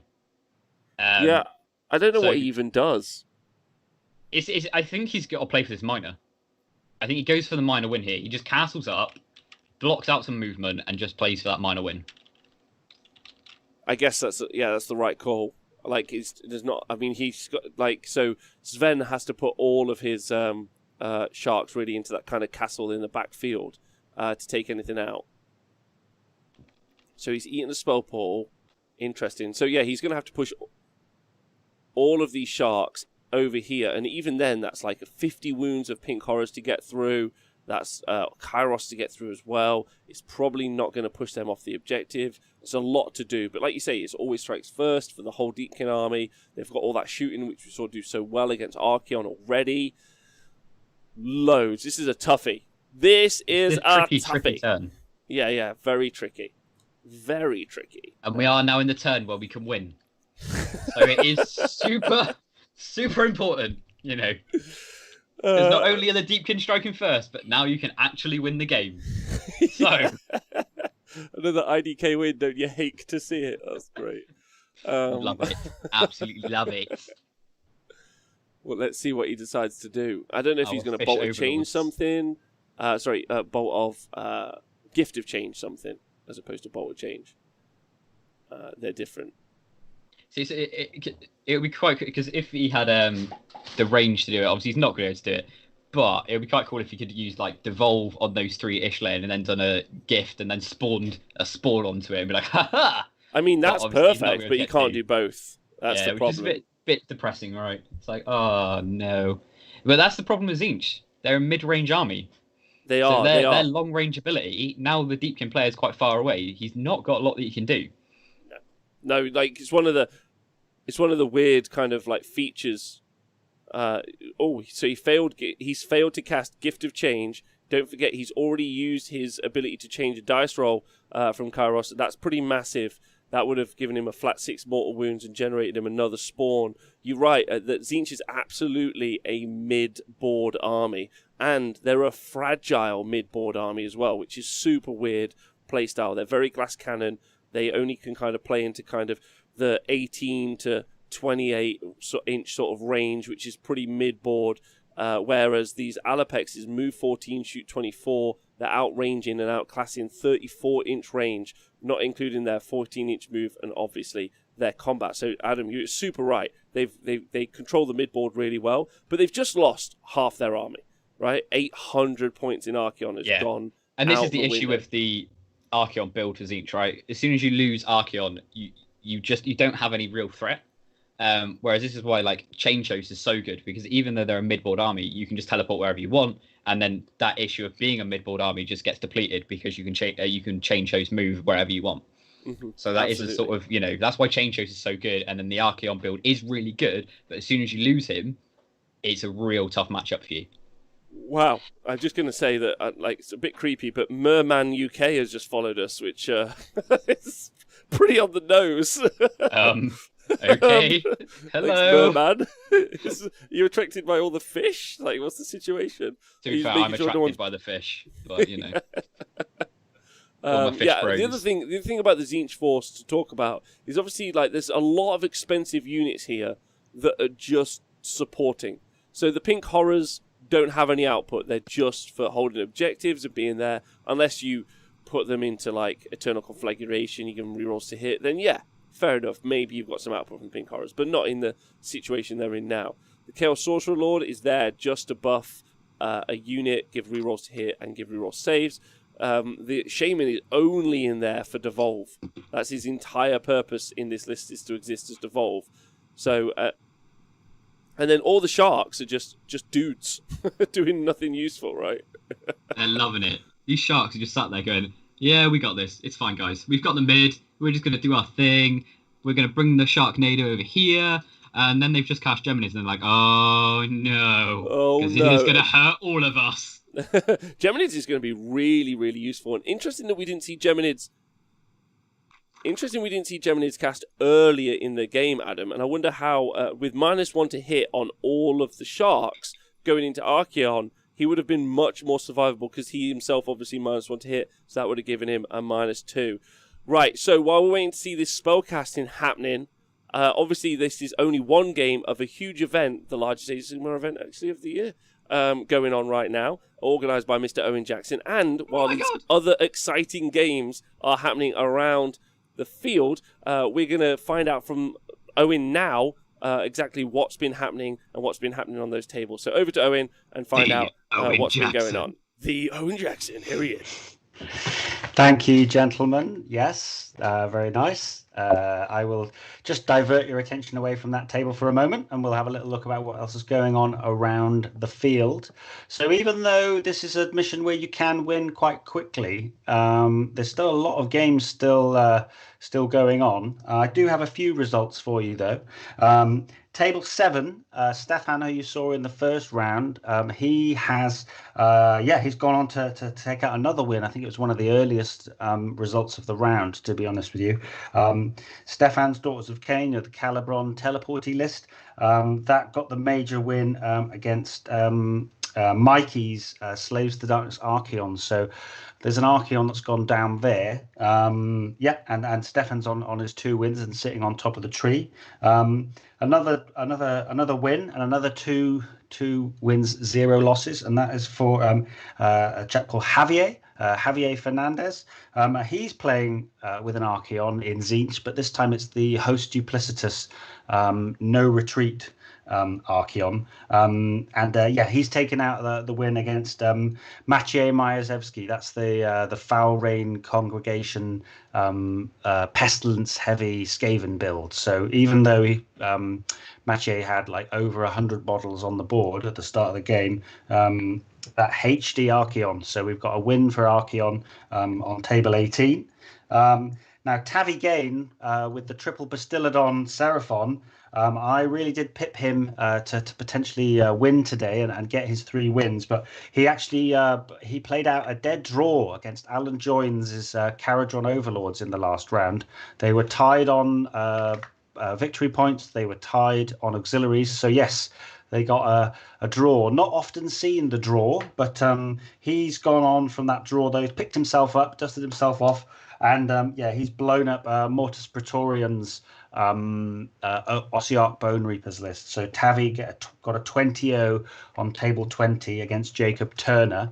Now I've got Dan Arnold. He's my man in the field. So there's like a chain of different people around. He's doing a great job. I want to give a big shout out to Dan Arnold, who did great in the Super Series, as we know, as a player. And he's just as skillful when it comes to reporting on tables. So he's keeping an eye on a couple of these Knights of the Empty Throne lists. So on table 10, he's rolled. This is Mark Wilson's Varangard Knights of the Empty Throne, Slaves to Darkness against Audum's Hagnar Daughters of Cain. Mark made a big play turn 1. He went for all 4 objectives, going for that shock and awe. He has his home 2 objectives and 1 more as it stands because of a big run from 6 Varangard. And he was looking to sneak Adam's home objective by throwing fully buffed Marauders into a big unit of Sisters of Slaughter, combining it with unmatched Conquerors. That's that spicy command ability that's available to those Knights of the Empty Throne, where they roll a dice for every model in the unit. Every 3-up negates their ability to cap on that objective. So he reduced the scoring potential down by 20. And he just needed the buffed Marauders to put in the work and survive. I think another update from that is that he didn't quite do enough, so that one's in the balance still. And then on table 4, my boy Fabian Quinn, a fellow Gimp rat, he'll know what I mean. He's facing off with his Knights of the Empty Throne Varangard against Hugh Halligan's Tempest Eye. So Hugh, a fellow South London Legionnaire. Fabian made a big charge at the board with the Chaos Knights and managed to pin in the Drakes in Hugh's corner. Hugh made a couple of little misplays, which meant he needed the turn. Hugh's won the roll-off, and he's managed to move the Iron Drakes out, getting around the no retreat by using Laushon the Soul Seeker, the Bringy Dingy. So he's, even though he couldn't retreat, he's been able to Bringy Dingy out the Iron Drakes, which means 3 things. A, they can shoot something else should they wish. B, they don't have count. They're not counting as having moved. They're going to get their double shots. He's going to get 60 shots out of that unit of Iron Drakes. And also, because he's more than 3 inches away from enemy units, he is able to get those double shots. So I reckon we're going to see some dead Varangard on table 4 there. Some really interesting plays. I really like that being able to teleport out to get around the no retreat. That's a smart play there from Hugh. Both the Varangard lists are in the balance there. In terms of around the rest, I need to go and do some more reporting. I think I've been slacking, I probably should get back to the tournament. So I'm going to return to 2 guys who really haven't been slacking whatsoever. That's Adam, who's doing a fantastic job, by the way. Good old Adam. Yeah, amazing job. And obviously Rob, who does a great job every time. Those boys, they're going to take you back to the top table there to see Steve against Sven. I believe Arky's down. So, yes, the Sharks are feasting, and it'll be a really interesting end to the game there. So I'm gonna hand you back to the babes in the booth, Adam and Rob. Over to you, boys. Love you. Love him. Thanks very much to Owen there. Appreciated loads. So welcome back everyone. If you've just joined us, like Owen was saying, we've got a Host Arcanum Archaon list, Sans Archaon now, and also against a Futh 1 Idoneth Deepkin army. However, it's got 10 Alapexes, or it did have 10 Alapexes at the start, which where there are 6 left, which were the Sharks. And been pretty eventful. We're playing Blood and Glory, and Blood and Glory is you have to hold all 4 objectives for the win. So there hasn't been really any points changes. But turn 1, we saw Archaon and the Tzeentch force go pretty aggressive down into this bottom corner here. They ended up taking out a unit of 3 Ishling Guard, which were hiding, and then scoring himself his agenda, which was quite useful. The retaliatory attack from the Idoneth Deepkin was to do some shooting into Archaon from all of these shots that are on the top of the Alapexes for a few wounds. Then the priority roll was won by the Disciples of Tzeentch. They took the turn, and Archaon moved aggressively into the centre here, which proved to be his undoing. There's no one that can't say that Archaon isn't an arrogant fellow, and he felt like he could take out all of the Alapexes himself, and then he has died. And going into turn 3, but he took quite a few Alapexes with him, and we've just lost another, so there are only 6 left. And now going into turn 3, Tzeentch have won the turn. They've started to do some mortal wounds, and as you can see via Geminids, they've made all of the Alapexes -1 to hit, which is super tough in combat for the rest of the army, because Tzeentch are -1 to hit. Adam has joined me. Adam, do you still fancy the chances of the Idoneth Deepkin in this matchup? Yeah, I think the Deepkin is still they've still got this, right? You know, there's not a lot that Steven's not got a lot left. It's big. Obviously, Archaon 800 points of his army is gone. He's not really got a lot left to punch with, and yeah, I still think he's still in it. But I don't know. I think the Deepkin are going to take this. But again, the Deepkin don't have a lot of units left either, and they've not got a lot of models left. So I think it's going to be still quite swingy. I still think it could go either way. Ooh, okay, very interesting. Yeah, like the output is really falling away from the Idoneth Deepkin army very, very quickly. And like we've seen, there's this unit Screamers over here.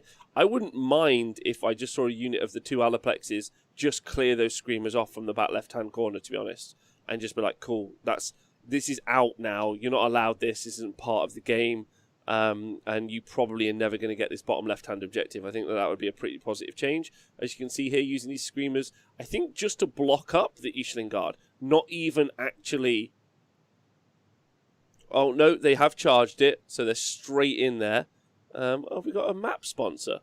Oh, I just thought we had a little map sponsor. That was cute. No, we don't. So, yeah.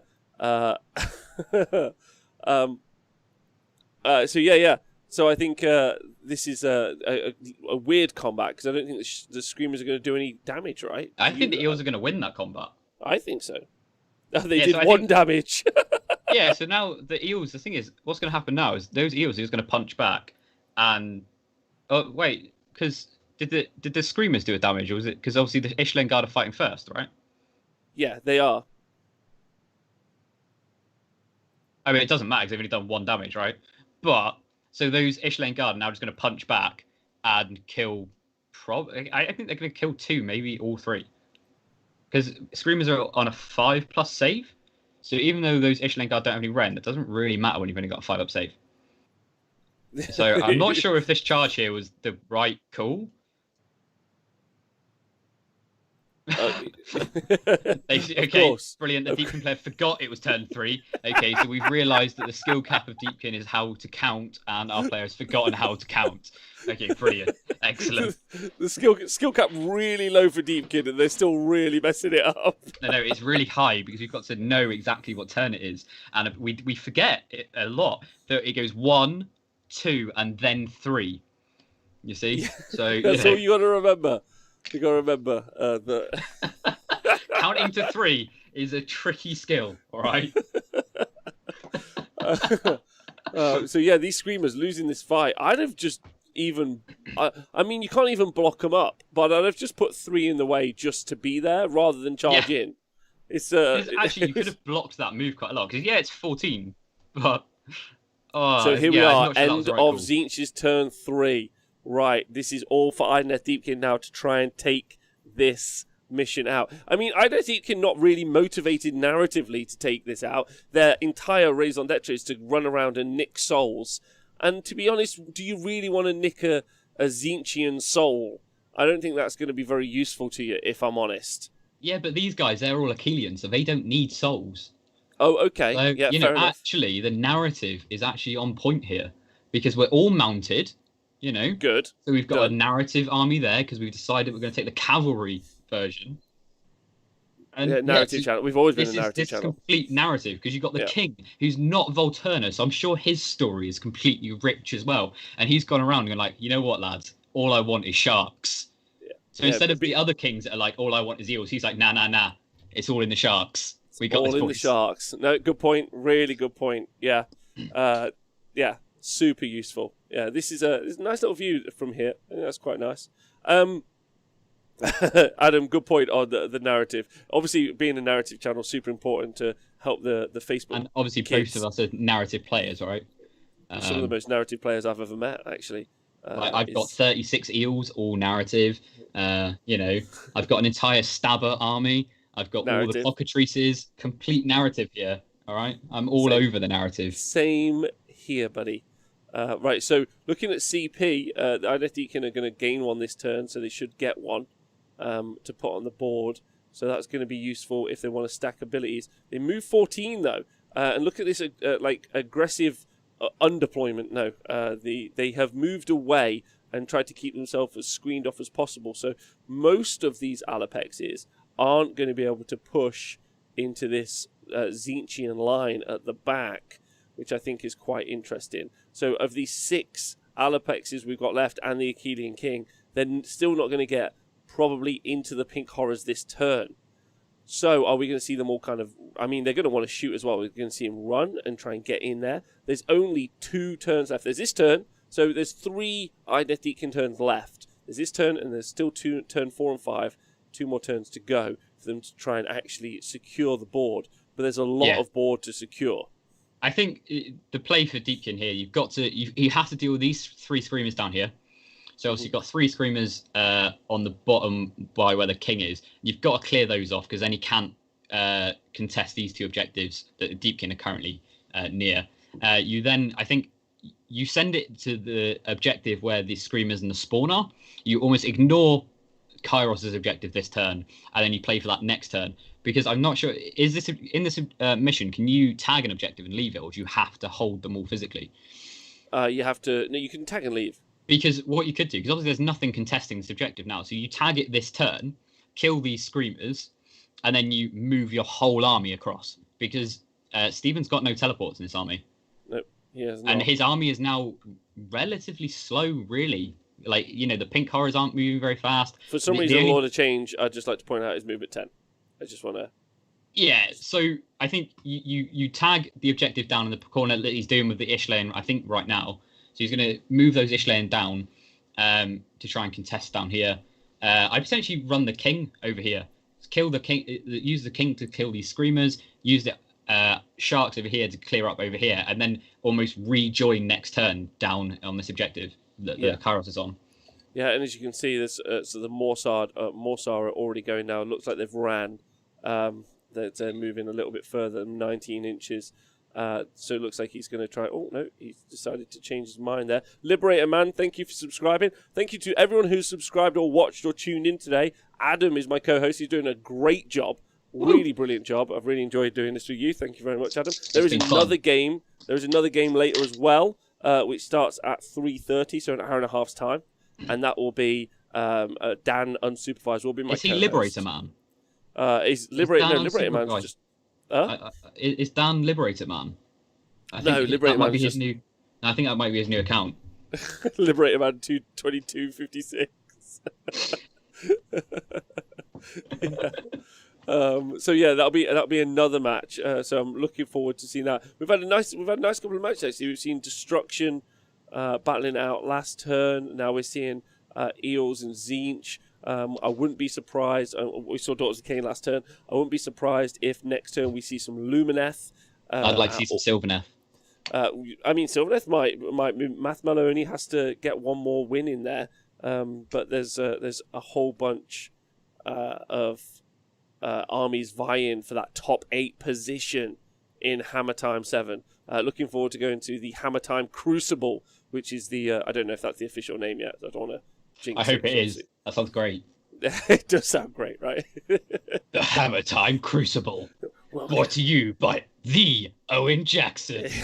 8 teams enter. Oh no, 8 players enter, only 1 player leaves.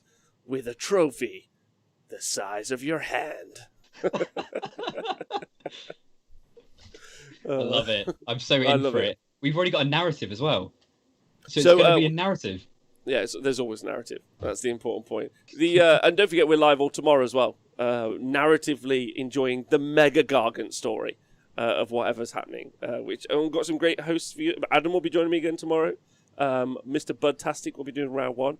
And then I've got Mr. Down and Supervise again for round 3. So we've got some great co-hosts, and it's going to be a great day. I'm excited. I'm excited to see all these Mega Gargants running around. And I really hope, I'm pretty sure someone's taken the Beast of Chaos spell that makes you move the Mega Gargant and do the Mortal Wounds. That's all I want to see all day, every day. What made me laugh is I think I saw in the chat earlier, someone pointed out that their Mega Gargant that they're running at this event just died to 1 unit of Varangard in close combat, which is... I mean, 35 wounds on a 4+ save is super survivable, though, right? Like, it's probably the most survivable you can make an army. It's about Right, so great we can see the aggressive movements by these Alapexes here, as you can see, moving into the mid-board. So they're going to be able to put a lot of shots on. Another unit 2 Alapexes here starting in on these pink horrors, which I think is an interesting choice. I think it's the right choice as well, ultimately. Because he's got to clear them off. He does have to clear them off. And he's got to build up some time. Kairos has only generated those 5 fate points. What do we feel about the 10 blue horror summon that we saw happen earlier in the game into the mid-board? Do we think that was a mistake and he should have saved the points? Or do you think he was really hoping to threaten all of this so that he could just sneak the cheeky win in on turn 3? I think it was a mistake to charge them. I think if he left them where they were, it would have brought more board pressure. Because then, they didn't do anything. Archaon still held them up, which meant the blue horrors would have survived, which meant that then in this turn 3, he would have had 10 blue horrors, which could have swung round onto that objective. So he potentially could have won if he didn't charge them. So, I think that was quite a big... I think it was an error to charge them. I think summoning them was right, but charging them was the wrong call there. Agreed. I think that's it. I think it was fun little additional pressure that he could have put on, but he didn't actually. The charge in made them just pop, right, which didn't seem very necessary. Right, so look at these sharks here. Are these sharks looking to free up? This is interesting. Looking to free up these 2 Ishlan Guard here, and then go for a combined charge into the Screamers. That's an interesting call to clear this bottom objective as well, and take that out. And then who did they send to the... Oh, they've sent no one north yet. That's interesting. No one up to this top objective to take out those Screamers. Which they... I don't think it really matters, does it? Because the thing is, Stephen's not threatening this objective, so it doesn't actually matter if he's got all 4 yet. Which means, obviously, that he can wait with this Ishlan Guard unit and then go forward in next turn. Well, so we've just had some announcements from the rest of the event. I just thought I'd tell you this live on air, Adam.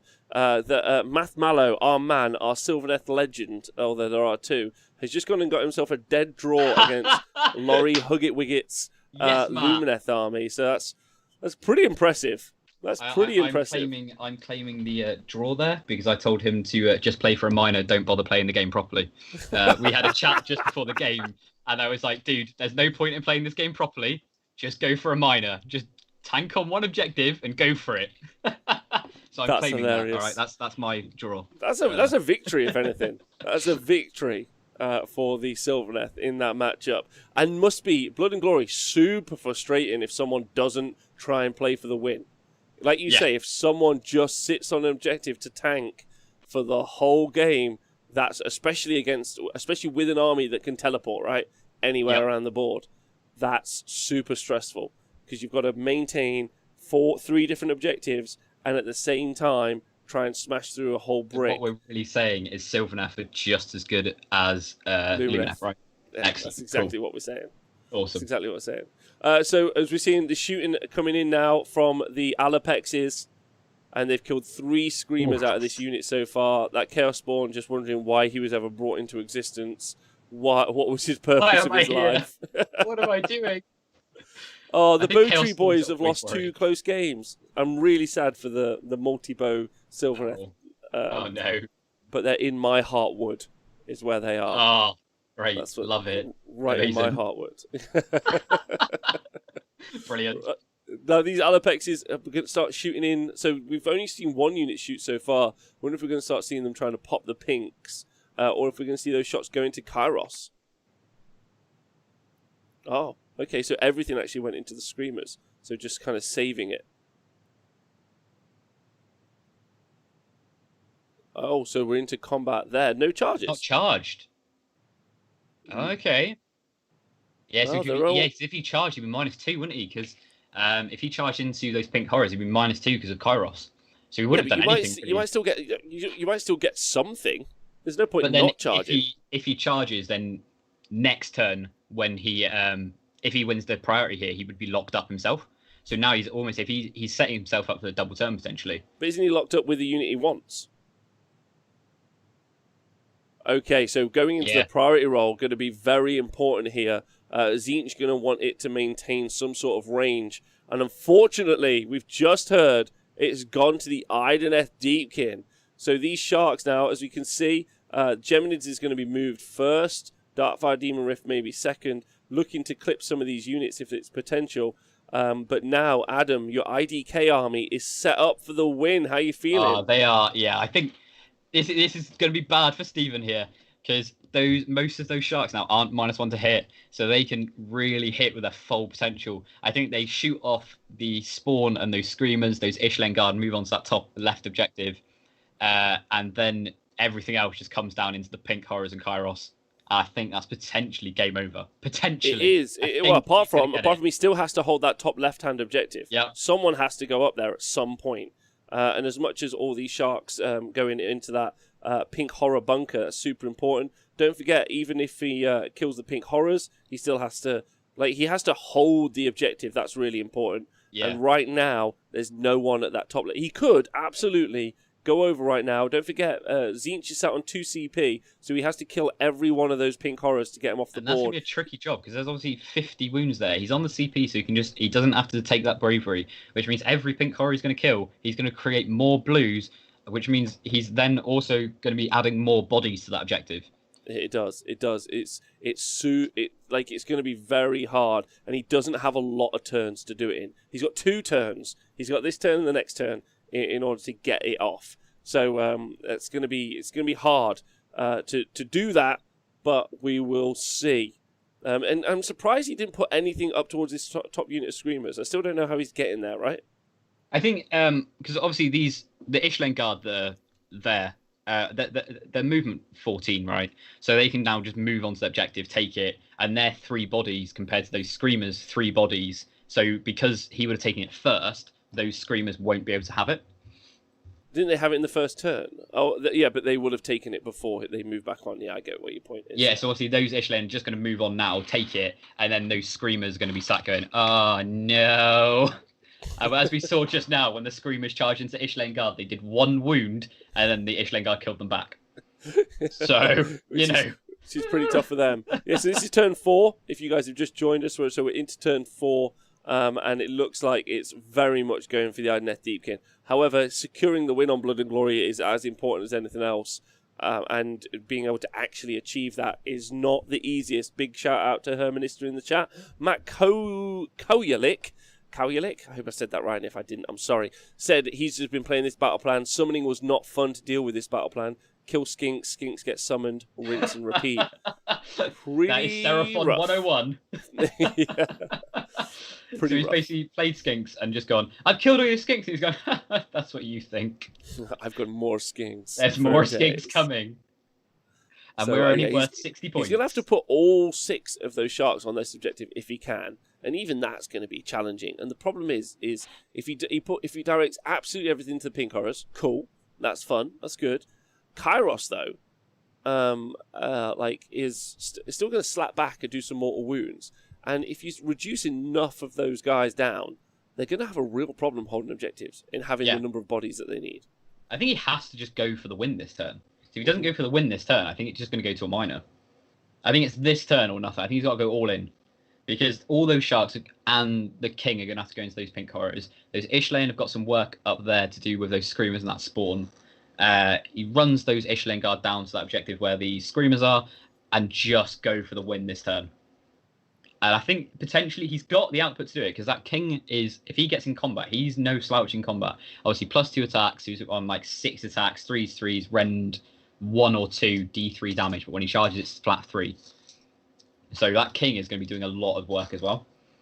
Yeah, it's going to be doing a lot of damage if he does get in, but it's all centered around that unit of pink horrors and that bunker of Tzeentchian units. But we haven't seen them actually engage. And we need them. Well, they need to engage, don't they? That's the main focus. To go in. I think they got to go in, and he just isn't doing it. I think he's measuring at the moment to see if he can swing over the back, but I'm not sure he's going to fit there because obviously his back of his base has got to be out of 3 inches. I think his best bet is just to sort of fly on top of that rock because we're ignoring terrain anyway, and going for it that way rather than using all this time to measure something that probably doesn't matter. I know there's been a lot of talking for not a lot of movement, right? Math Mallow next round is in an hour's time. There we go. We're seeing some movement. See if he can move over.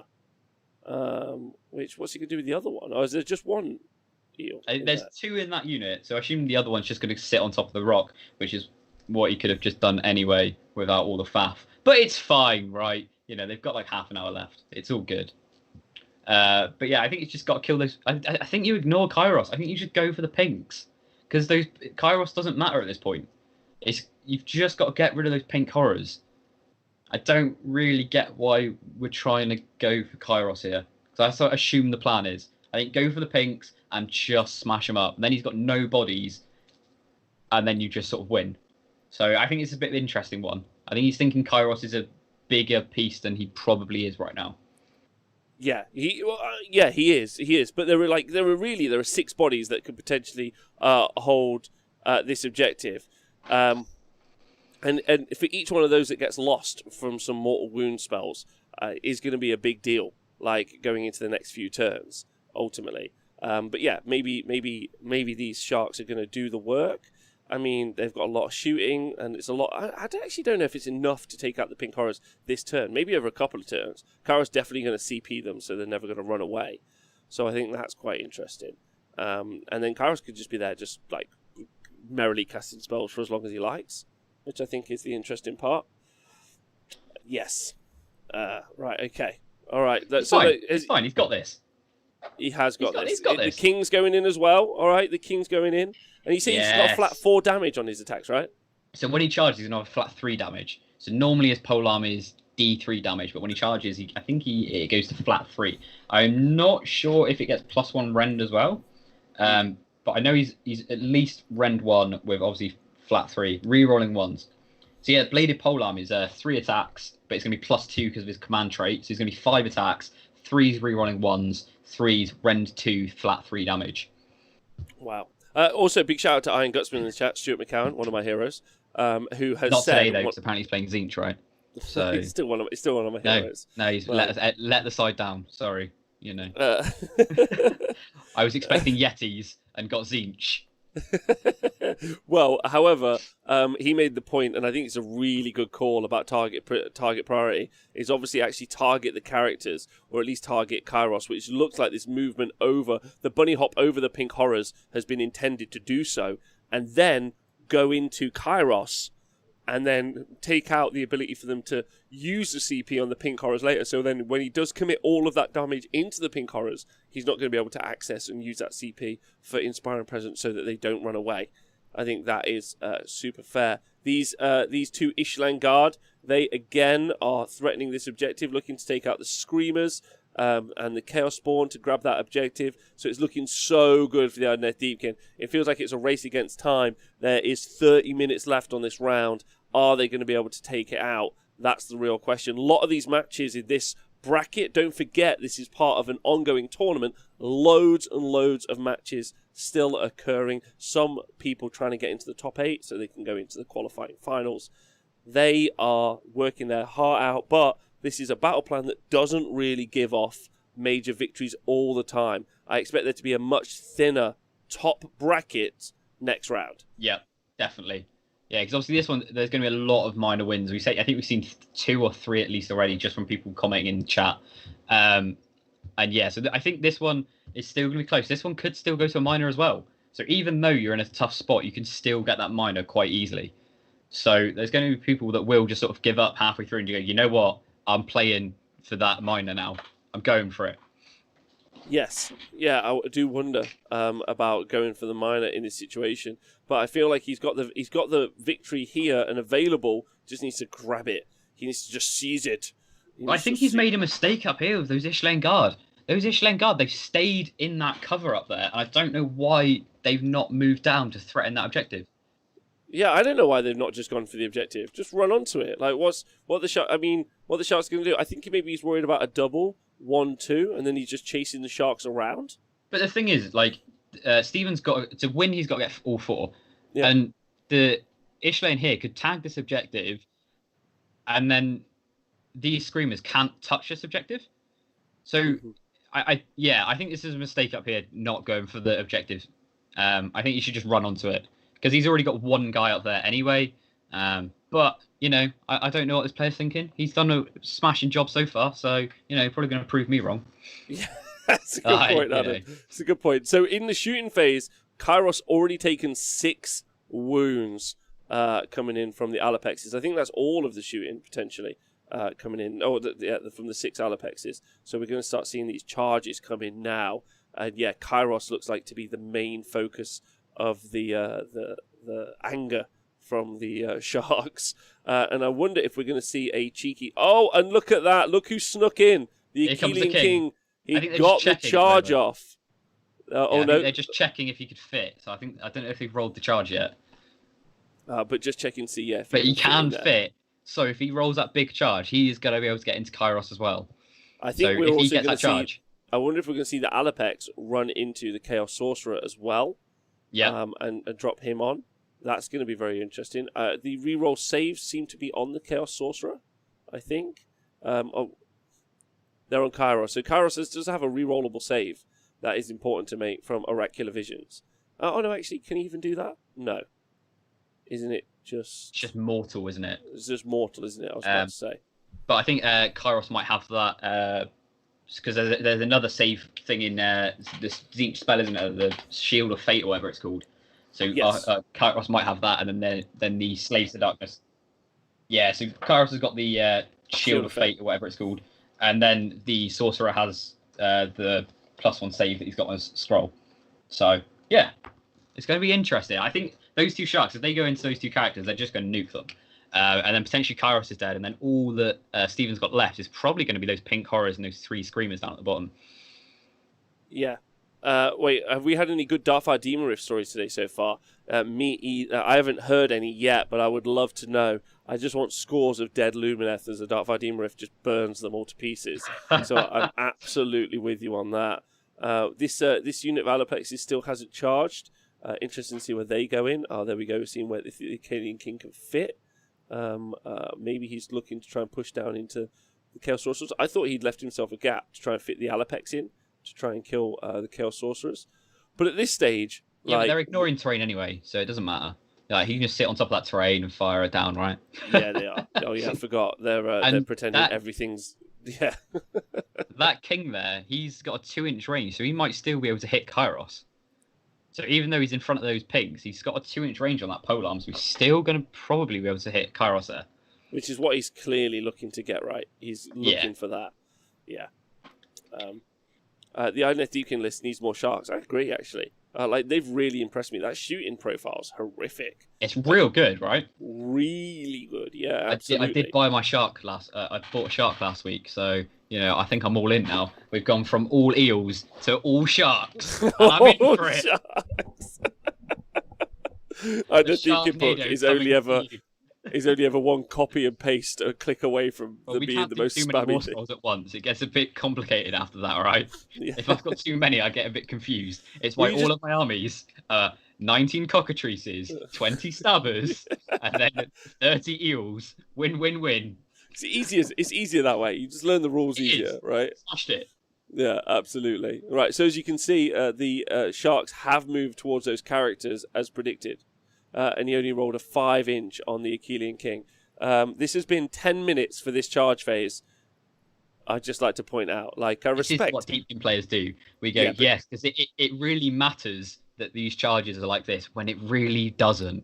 It really doesn't matter where you charge. It doesn't. You just got to go for it. But we pretend because it makes us seem like it's a high skill cap army. That's what it is. Well, we've just seen a CP spent on a reroll on the charge, taken from a roll of a 5 all the way to a roll of a 6. So smashed it. I'm so proud of him. Smashed it. So finally, we might actually see some combat. We've still got these bottom sharks. He might have forgotten in the 18 hours he's taken to do the charge phase. Jesus Christ. Brilliant. It's fine. It's fine. Yeah, super fine. Come on. Tzeentch players are normally the slow players, so they deserve it, right? Yes. Right, so we've seen a pretty small charge here from the unit of Ishlen in the bottom right-hand corner into this objective. And now the combat phase. Are we sure? Do we need to charge anything else and just measure some imagine how long stuff? it's going to take him to decide who to attack with. Jesus Christ. So what you see now is mortal wounds. So the Achillean King, when he charges, on a 2+, he does D3 mortal wounds. So we've seen him there do 2 mortal wounds and punk out a unit of pink horrors. 2 pink horrors. So that's where we started to generate those blues in there. There is still, of course, as we've talked about, 2 CP in the bank. So this unit of pink horror is probably not going down this turn. However, the Chaos Sorcerer Lord is a target to be murdered. And also, Kairos Fate Weaver has only got... Well, he's taken 9 wounds now. No, 6. He's taken 6 wounds. Oh, so Kairos is first up on the chopping block. 2 sharks, 2 Alapexes going into Kairos. They're going to be -1 to hit, right? They are -1 to hit. Which I think they've forgotten about. Yeah. Adam, question for you. Because the shots that they did from the harpoons, are they going to get +1 attack, or is that only if they've done it in combat? I am not sure. I'm going to check that now. I think it's whenever, but I think they've got to move in 3 when it happens.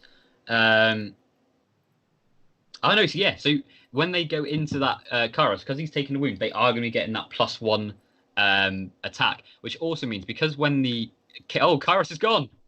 Kairos is dead. Okay. But that also, so when obviously the King charge, you did the 2+ D3 mortal wounds, right, to the pinks. So all of those sharks that have charged now into the pinks are going to be getting that +1 attack because of that charge from the King. Nice. Really nice. Okay, that's great. That's super good. So this is going to be proper brutal. This is proper brutal, yeah. Proper brutal. Proper brutal. They've honestly really impressed me. This is a phenomenal army. High movement, the ability to project power at range because of shooting. Really good in a fight. Like loads of little extra additional rules. The ability to stack some buffs on top of them. Genuinely super impressed by this Shark army. Very, very impressed. Like it's a lot. Like is here. Well, I mean, if you just took their combat profiling, you'd be like, I quite like these. These are pretty decent. And then they just almost have the shooting attack as a bonus on top. But it's phenomenal 8 wounds amount. a piece as well. So and to be fair, this is as Oliver Dempsey has just said in the chat. This is also a very narrative matchup. If I threw a chicken to 2 sharks, no matter the size of the chicken, pretty certain the chicken loses 9 times out of 10 in the real world. Obviously, I know this is a fantasy world. True. But that 1 time out of 10, that chicken's going to go for the head, not the shark out. And then the chicken's just going to be like, yes, I've done it, boys. I mean, who does really win? You know, a predator that's evolved over 65 million years or an egg-producing factory? Not really sure. To be fair, chickens are basically dinosaurs. You know, it's true. If you also look at a turkey, when we're thinking about turkeys, their feet are like velociraptors, and they think that obviously they evolved from the velociraptor. So, you know, technically, turkeys and chickens are just dinosaurs. Yeah, but they were dinosaurs, whereas sharks are still dinosaurs. Nah. The chickens are still dinosaurs. They're just really small. All right. Okay. That's fair enough. That's why I don't eat them anymore, because I'm terrified that it's going to be the chicken uprising. We're seeing the.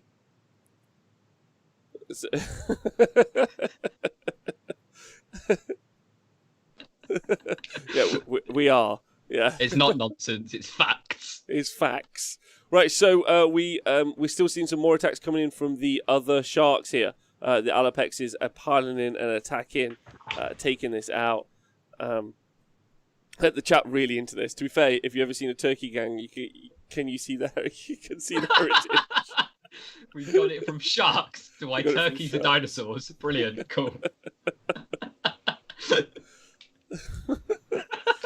Chickensaurus Rex. I know. So we're waiting for. So that's from the unit of top Alapexes, or is it the Achillean King who went in then? So the top Alapexes have gone in to this unit of blues. We've still got the Achillean King to go in, and we've still got this other unit of Alapexes.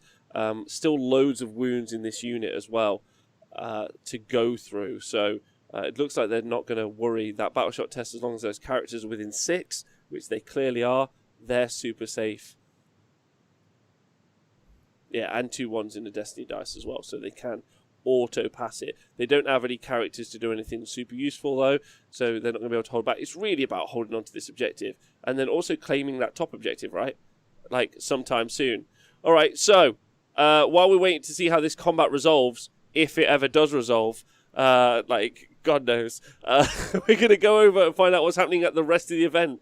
You know, who knows what great and tragic things have occurred in the rest of this tournament. But in round 2, we're going to be finding out from our man, the Owen Jackson. He's going to tell us right now what's happening at these events. Owen, over to you. Off then, which you didn't get to see. Maybe we'll bring that back for It was great for coverage in the future, but that was fun. Yep. So yeah, we continue through Blood and Glory. There is both blood and glory in this round. There's some glory for the following players. So we've got 8 players. If we stop the tournament now, then they would go through to the finals in a couple of weeks' time. So it's really interesting to see who's kind of sitting pretty at the moment. Some of the usual suspects that you would expect, especially if you saw the list show with Rob and I. God, was that yesterday? It feels like it was long. Feels like a longer time ago than yesterday. Jesus. So yes, the Legion of Chaos Ascendant has been Ascendant against Khorne. So it's mixing lots of demons together is better than taking pure Khorne demons, it seems. So yeah, Toggy, you later. He won out against Tim Martin. So Toggy's sitting on 2 wins with his Legion of Chaos Ascendant, the only one in the tournament as well. So good on him with his 21 Kadai. John Cately, he has brought Seraphon this weekend. Normally, he's normally a better quality of gamer. He normally brings something like Iron Jaws or like off-meta Fire Slayers, but he's brought something quite filthy and he's reaping the rewards. So he's sitting there on 2 wins. Javier Fernandez is on 2 wins with Disciples of Tzeentch.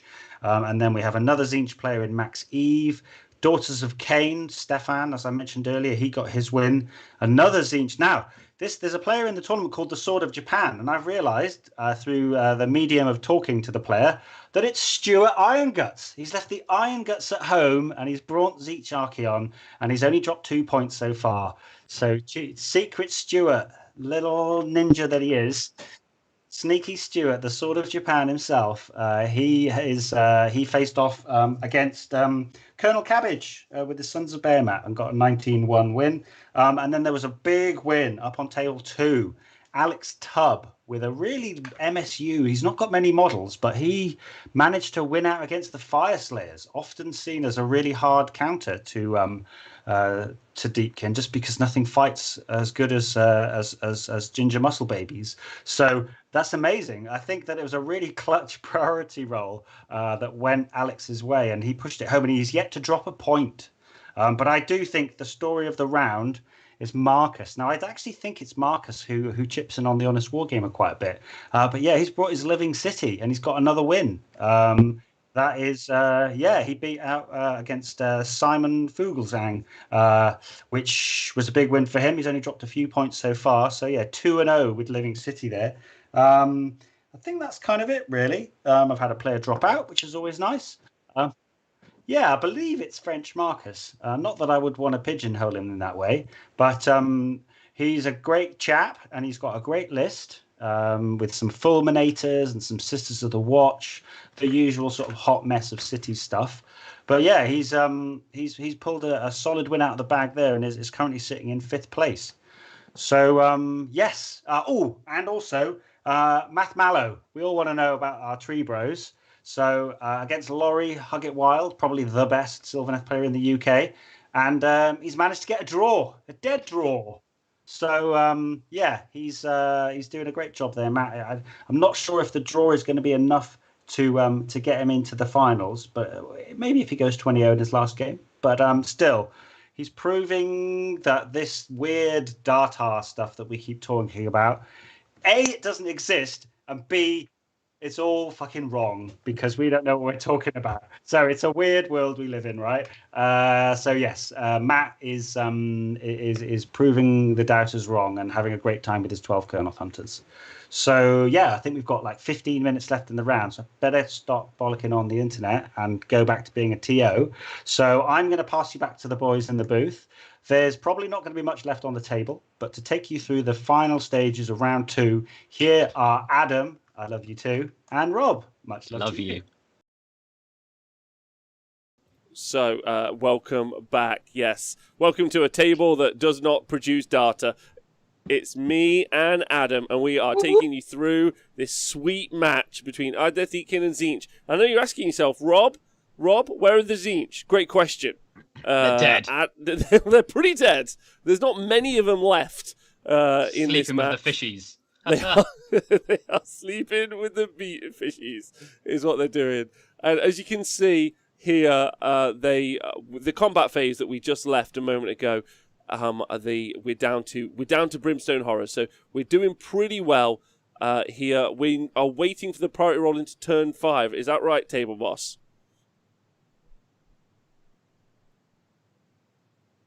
They are still fighting. Still going. I don't know how. And we've still got Tzeentch turn until we get the priority. So, oh my Christ! It's fine. It's fine, guys. You know, it's 15 minutes left. They got this. I believe in them.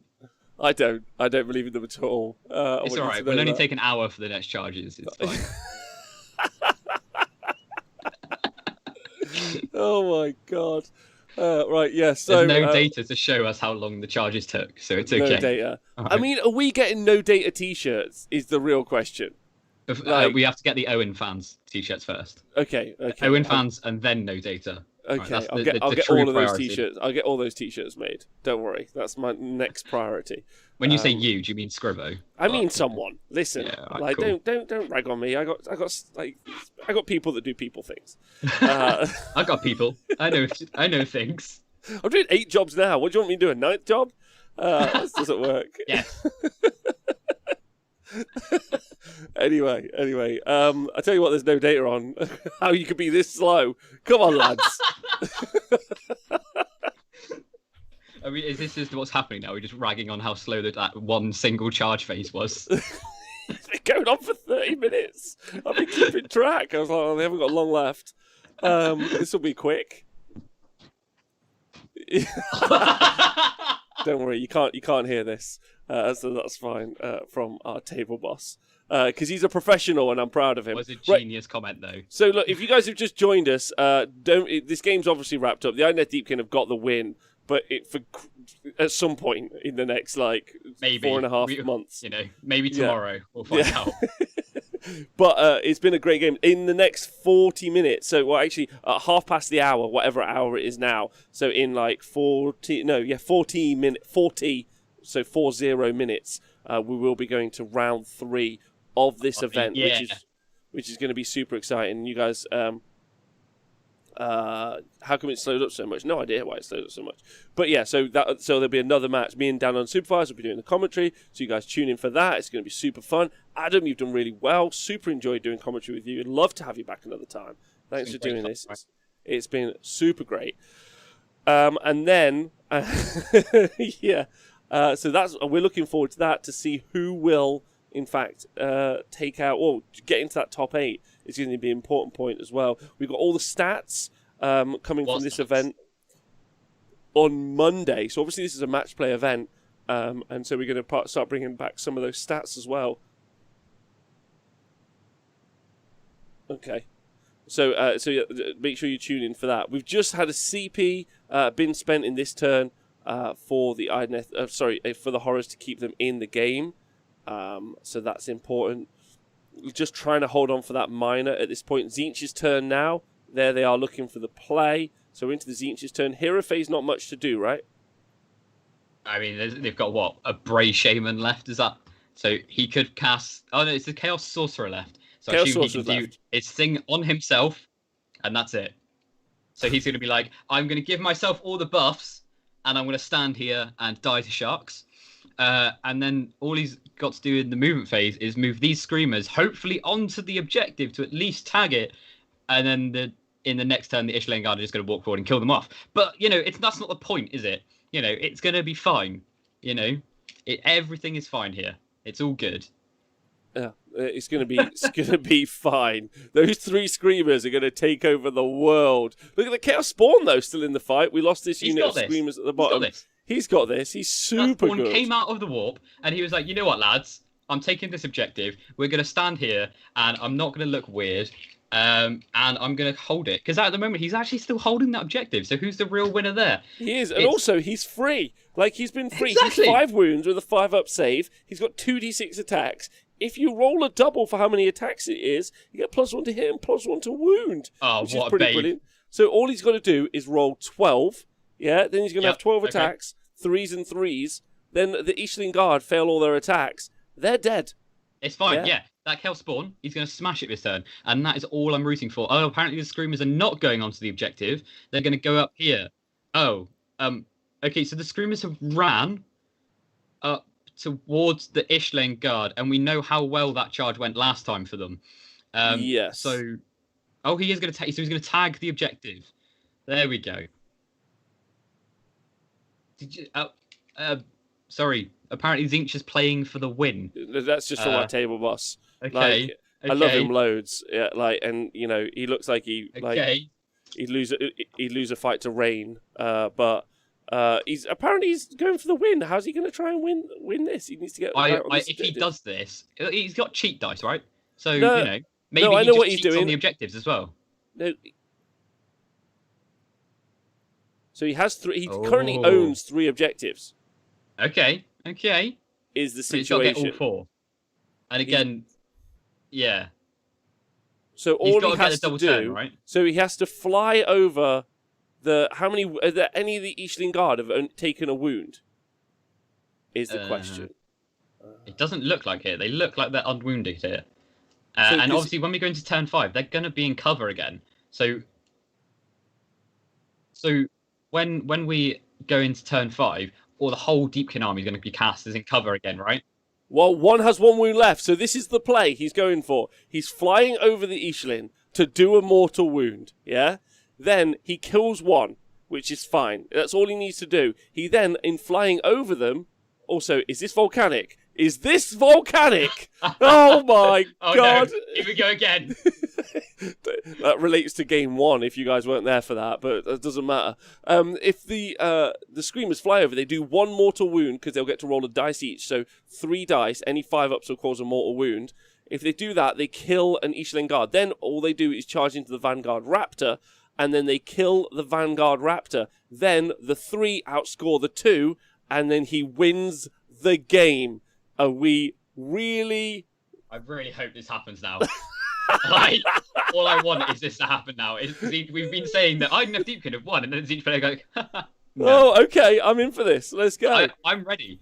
And do you know why it would be hilarious? Because this guy didn't move the Ishlan Guard onto that objective. No, it's fine, right? It's all good. So I think they're trying to converse as to whether or not they can actually fall out with the Brimstone Horrors. That's the kind of major issue. Not a chance. Okay. Nope, not happening. No way. No way. There's no way there's Maybe 6 inches 20. between the king and there's not a chance. What's he got? It's What's he all right. got in Destiny We've dice? got another 20 minutes of moving now. Here we go, please. Okay, so they've got 11 inches of movement. So that's what they need to do. So they're going to move around in this situation. And then hopefully, they're not even going to be able to create coherency. Okay, let's see if they can do this. I'm enjoying it. I'm here for the 20 minutes of moving. Wouldn't you just before anything just move the screamers to see if you kill the guard? Wouldn't you just at this point go, you know what, mate? No, I respect it. Like, I massively respect it. Like, I'm like, all right, yeah, I'm in. Let's do it. I was out, but now I'm straight back in. Let's go. Okay. Apparently we're going to be... So, yeah, we're moving the brimstones, and we're in for another 20-minute turn of moving some models that we've now got to sit and commentate on how close he can move them. Oh no, I'm not doing that. I'm not doing that. Right? I'm just going to focus on this one Sky Shark. Because I look at him, he's got eyes on the prize. He is ready to battle, right? He's excited. He is excited. Because I just do that and then move the guys after him and be like, oh, can I move these guys? I assume this has got to happen next turn, right? Because these screamers have already moved now. So these aren't doing anything this turn. So he's got to basically win the priority, then move them, then charge them, and maybe win. Yeah. Yeah. So there's a lot here that he's got to maybe do, and there's so many maybes. Yeah, but if I roll a 6, if I roll 3 6s in a row, I win. Like, I mean, he's got the chance to go for it, so why not go for it, right? At the end of the day. I believe it. Yeah. You know, who needs Archaon, right? Zoom in on the screamer tongue again. No problem. No problem. Let's go. Let's They're painted so well. I wonder how long it took him. Look at this tongue.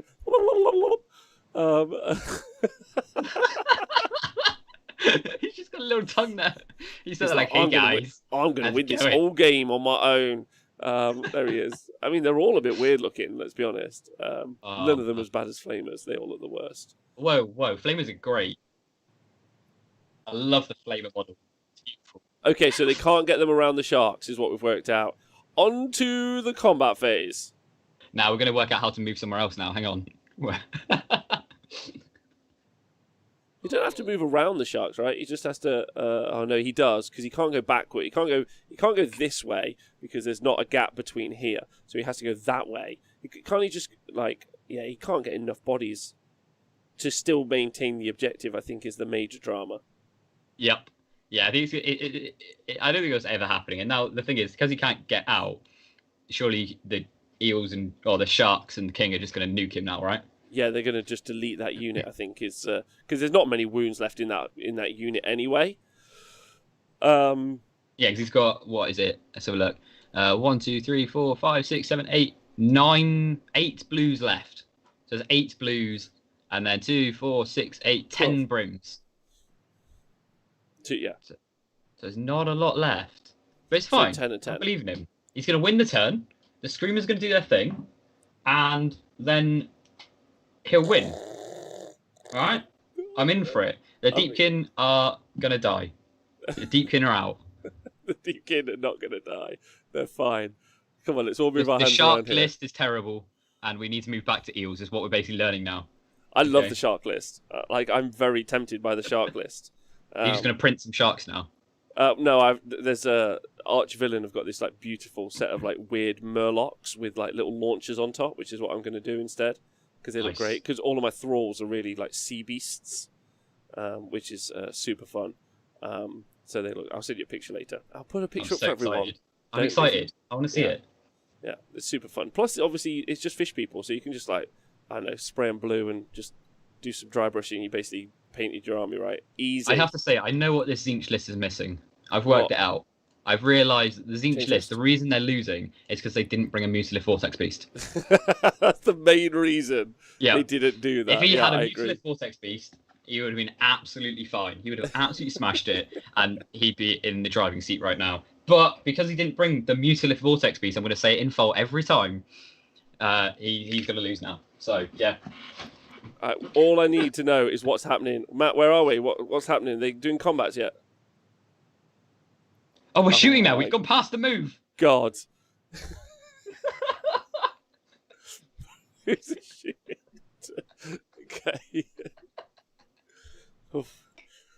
Owen's picked every one of the matches today, and I'm not going to lie to you, lads. Feels like he's picked some He's big, so he's like, you guys at home are getting the full 3 hours out of Rob, no messing.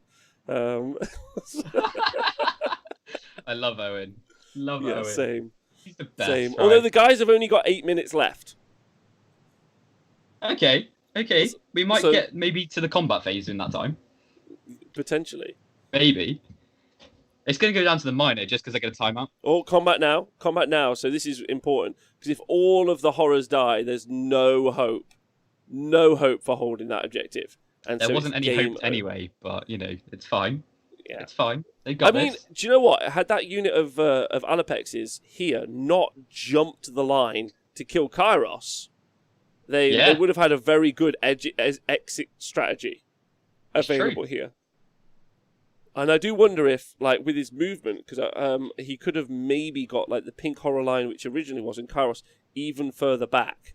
And then he would have been able to make this play. But then I guess you can't, if you're too far back, you then can't retreat onto the objective. So maybe, kind of like a good lesson for people at home is if you are playing with this sort of army, maybe put your pink horror line kind of here in the center, more towards the front. And then as it, like, if you want to then retreat it, you've obviously got all of this objective still to move into.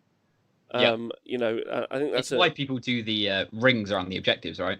So you tend to see people that they'll position their models so they literally ring the entire objective, and then if they need to retreat, they're literally retreating into like the smaller bubble there. So then they have everything still on the objective.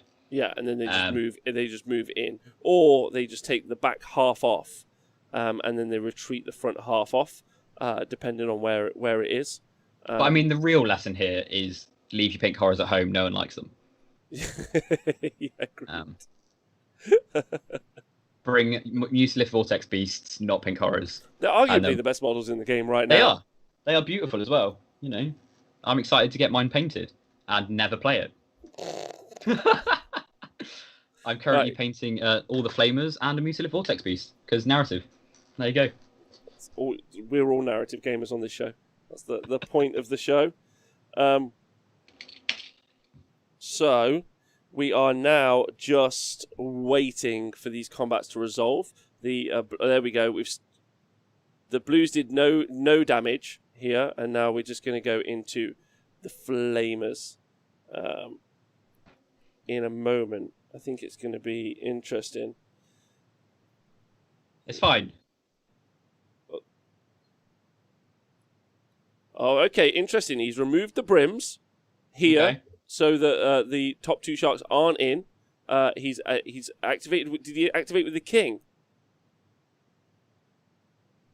That's a question. I don't know. I'm curious. I think, because the king's going to go in. He's probably because obviously he's not as hard now because when he's off the charge, his flat 3 changes to D3 damage, which is obviously quite significant. So he's not going to be doing as much damage as he did last turn. Brilliant. Apparently they forgot the flat 3 damage in the charge anyway. So as much as the Deepkin player also can't count and forgets all his abilities. Brilliant. Hey, let's be nice. I'm in for the Deepkin player. Deepkin's playing my bro. But obviously if you're a Deepkin player, you've got to be ragged upon for playing Deepkin, right? So, Always. Yeah. Did we forget about the Screamers? No, the Screamers aren't evolved yet. We're waiting for the priority roll. In order to win, that priority roll needs to happen, and he needs to hold enough models on the objective. We've just lost some more brims. We're starting to lose some blues now. We'll see where they go. They obviously have to go within range. So there are 1, 2, 3, 4, 5 models on this objective. If he loses more, so he's got 1, 2, 3, 4, 5, 6 horrors in this unit. So they can pop into 6 brims. But if he loses more than that, he isn't going to be able to hold this objective. He can obviously CP from the Chaos Sorcerer Lord that unit so that they're not going to run away. They've got the CP available to them, so they're all good. But they're all... Oh, no, the brims are out. How many's he done? Has he done enough? Oh, okay, so that's 5 so far. The King's still got more attacks. Still got more attacks to come in. They could take it out. Okay. I mean, he could also fail and just roll all ones. Like, it's a thing. Well, I mean, he's re-rolling ones to hit, and then he's going to be re-rolling ones to wound as well. So I don't see the king failing this one. He's got to lose one more. But if Tzeentch does get the priority here, if he does do the Screamer thing over these Ishlen Guard and kill that Ishlen Guard, he's going to have a tough job claiming back this objective in Deepkin's turn. Deepkin's turn. So then it could still go to a minor, depending on the priority. It could still go to that minor. Oh, he's lost. So he's now only got. We still got another. Oh, we still have more Alapexes to go. Okay, all right. It's game over. The dream is dead, ladies and gentlemen. They're all gone. It doesn't matter about the priority roll. Oh, it does. Does it matter? I think it does, just because basically, if these screamers go over and get these Ishlen Guard and do the mortal wounds, then he might not be able to take this objective back. Which means that this objective is going to be still in Stephen's control. He's not going to be able to. The Deepkin player won't be able to get it, and then it could go to the minor to. Okay. Tzeentch has got a double turn. They've got 2 units left. 3 units left. He's only got to control one objective. He does. Stephen's only got to control that one objective to get the minor. So if he plays his turn right, you never know. You don't know. It could still go to the minor. Maybe. Potentially. Maybe. So what's happening in this situation, just for everyone at home, just to double check. So the Eels here, they own these 3 objectives now, as you guys can see on the board. Or let me just draw that a little bit better. Sorry for everyone at home. They own these 3 objectives. And then the Tzeentch owns this top objective up here. And so now it's Tzeentch's turn. And in order to win, you need to have all of the objectives be your objectives. So we're seeing the flyover now. Here's what we're seeing. So we're seeing the flyover. It's going straight, but he obviously wants to try and clip that unit of Deepkin as well. We'll see what that does. Won't the Screamers have to take out 2 eels because of that Vanguard? They'll have to take out 1. And then, that's a good point. He just has to take out 1. All he has to do in this situation is take out that 1 Screamer by rolling across it and rolling 1 5 up. That's what he has to do. Did he do it? Is the question. And then he needs to charge, and he's done the charge into. So he didn't roll the 5 ups over the. No, he didn't even fly over the Ishlin. That's so interesting. Well, the thing is, he doesn't need to, does he? Because actually, he's only got to kill that Raptor, and it will take it to a minor. Yeah, of course. Because obviously these Ishlen will then not be able to leave this objective, and if they go down to this one to take this one, then the Screamers hold this, and he won't be able to take all 4. So it's probably going to go to this minor win. Hold on, let me just do some measuring. So he could still bring over these 2 Alapexes that are 38 inches. And shoot them off the. Oh no, they still won't have any bodies on it. He won't. Yeah, but he won't have it because these Ishlen won't control it until the end of their turn. So they really, really should have moved up their turn 4. Yeah. Oh, he's only done 2. He saved them. No. So, but he doesn't. He still can't He still can't leave the objective. Yeah, he still can't leave it, can he? So he's now, because he didn't move these Ishlen in turn 4, he's potentially going to make it go to the minor just because of these 3 Screamers. Because he cannot claim this objective now. So what he has to do is shoot these Screamers off, which I think he can do with these. There's 2 Alapexes. Yeah, so he's got these 2 Alapexes are in range. They're the only ones. These 2 Alapexes could fly over, shoot into the Screamers. Obviously, the Vanguard Raptor could shoot to the Screamers as well. Take out the Screamers and run that unit of Ishlan up there is the way he needs to score. So he has to get the unit of Ishlan up there now. That's the important point. Okay. All right, well, okay. Fair enough. Fine. Whatever you want, lads. You crack on. Well done, lads. I'm really proud of you. You've done a great game. It's been a major to the Idoneth Deepkin. They've played their hearts out. They've piled in all the units and they've shot all the sharks. It's been lovely. Adam, you've done a great job. Thanks very much. At least the Deepkin have finally won it. I know. The underdogs took it out. That's what I like to see. That was brilliant. I loved it. It was really good. It was super fun. Thank you, everyone, for joining us live. We'll be back in 30 minutes for the next match. who knows who it'll be. You guys obviously can check out the matches on the list, !event. You can find out what's in the pairing. And yeah, we'll be back in 30 minutes. You guys have been brilliant. I can't thank you enough for tuning in. Adam, you've been amazing. Table Boss, Matt, you've been brilliant. Thank you to both players. You're both superstars. And we'll see you guys very soon. But most importantly, Twitch chat, you guys are the best. We'll see you in 30 minutes. Have a great day. See you soon.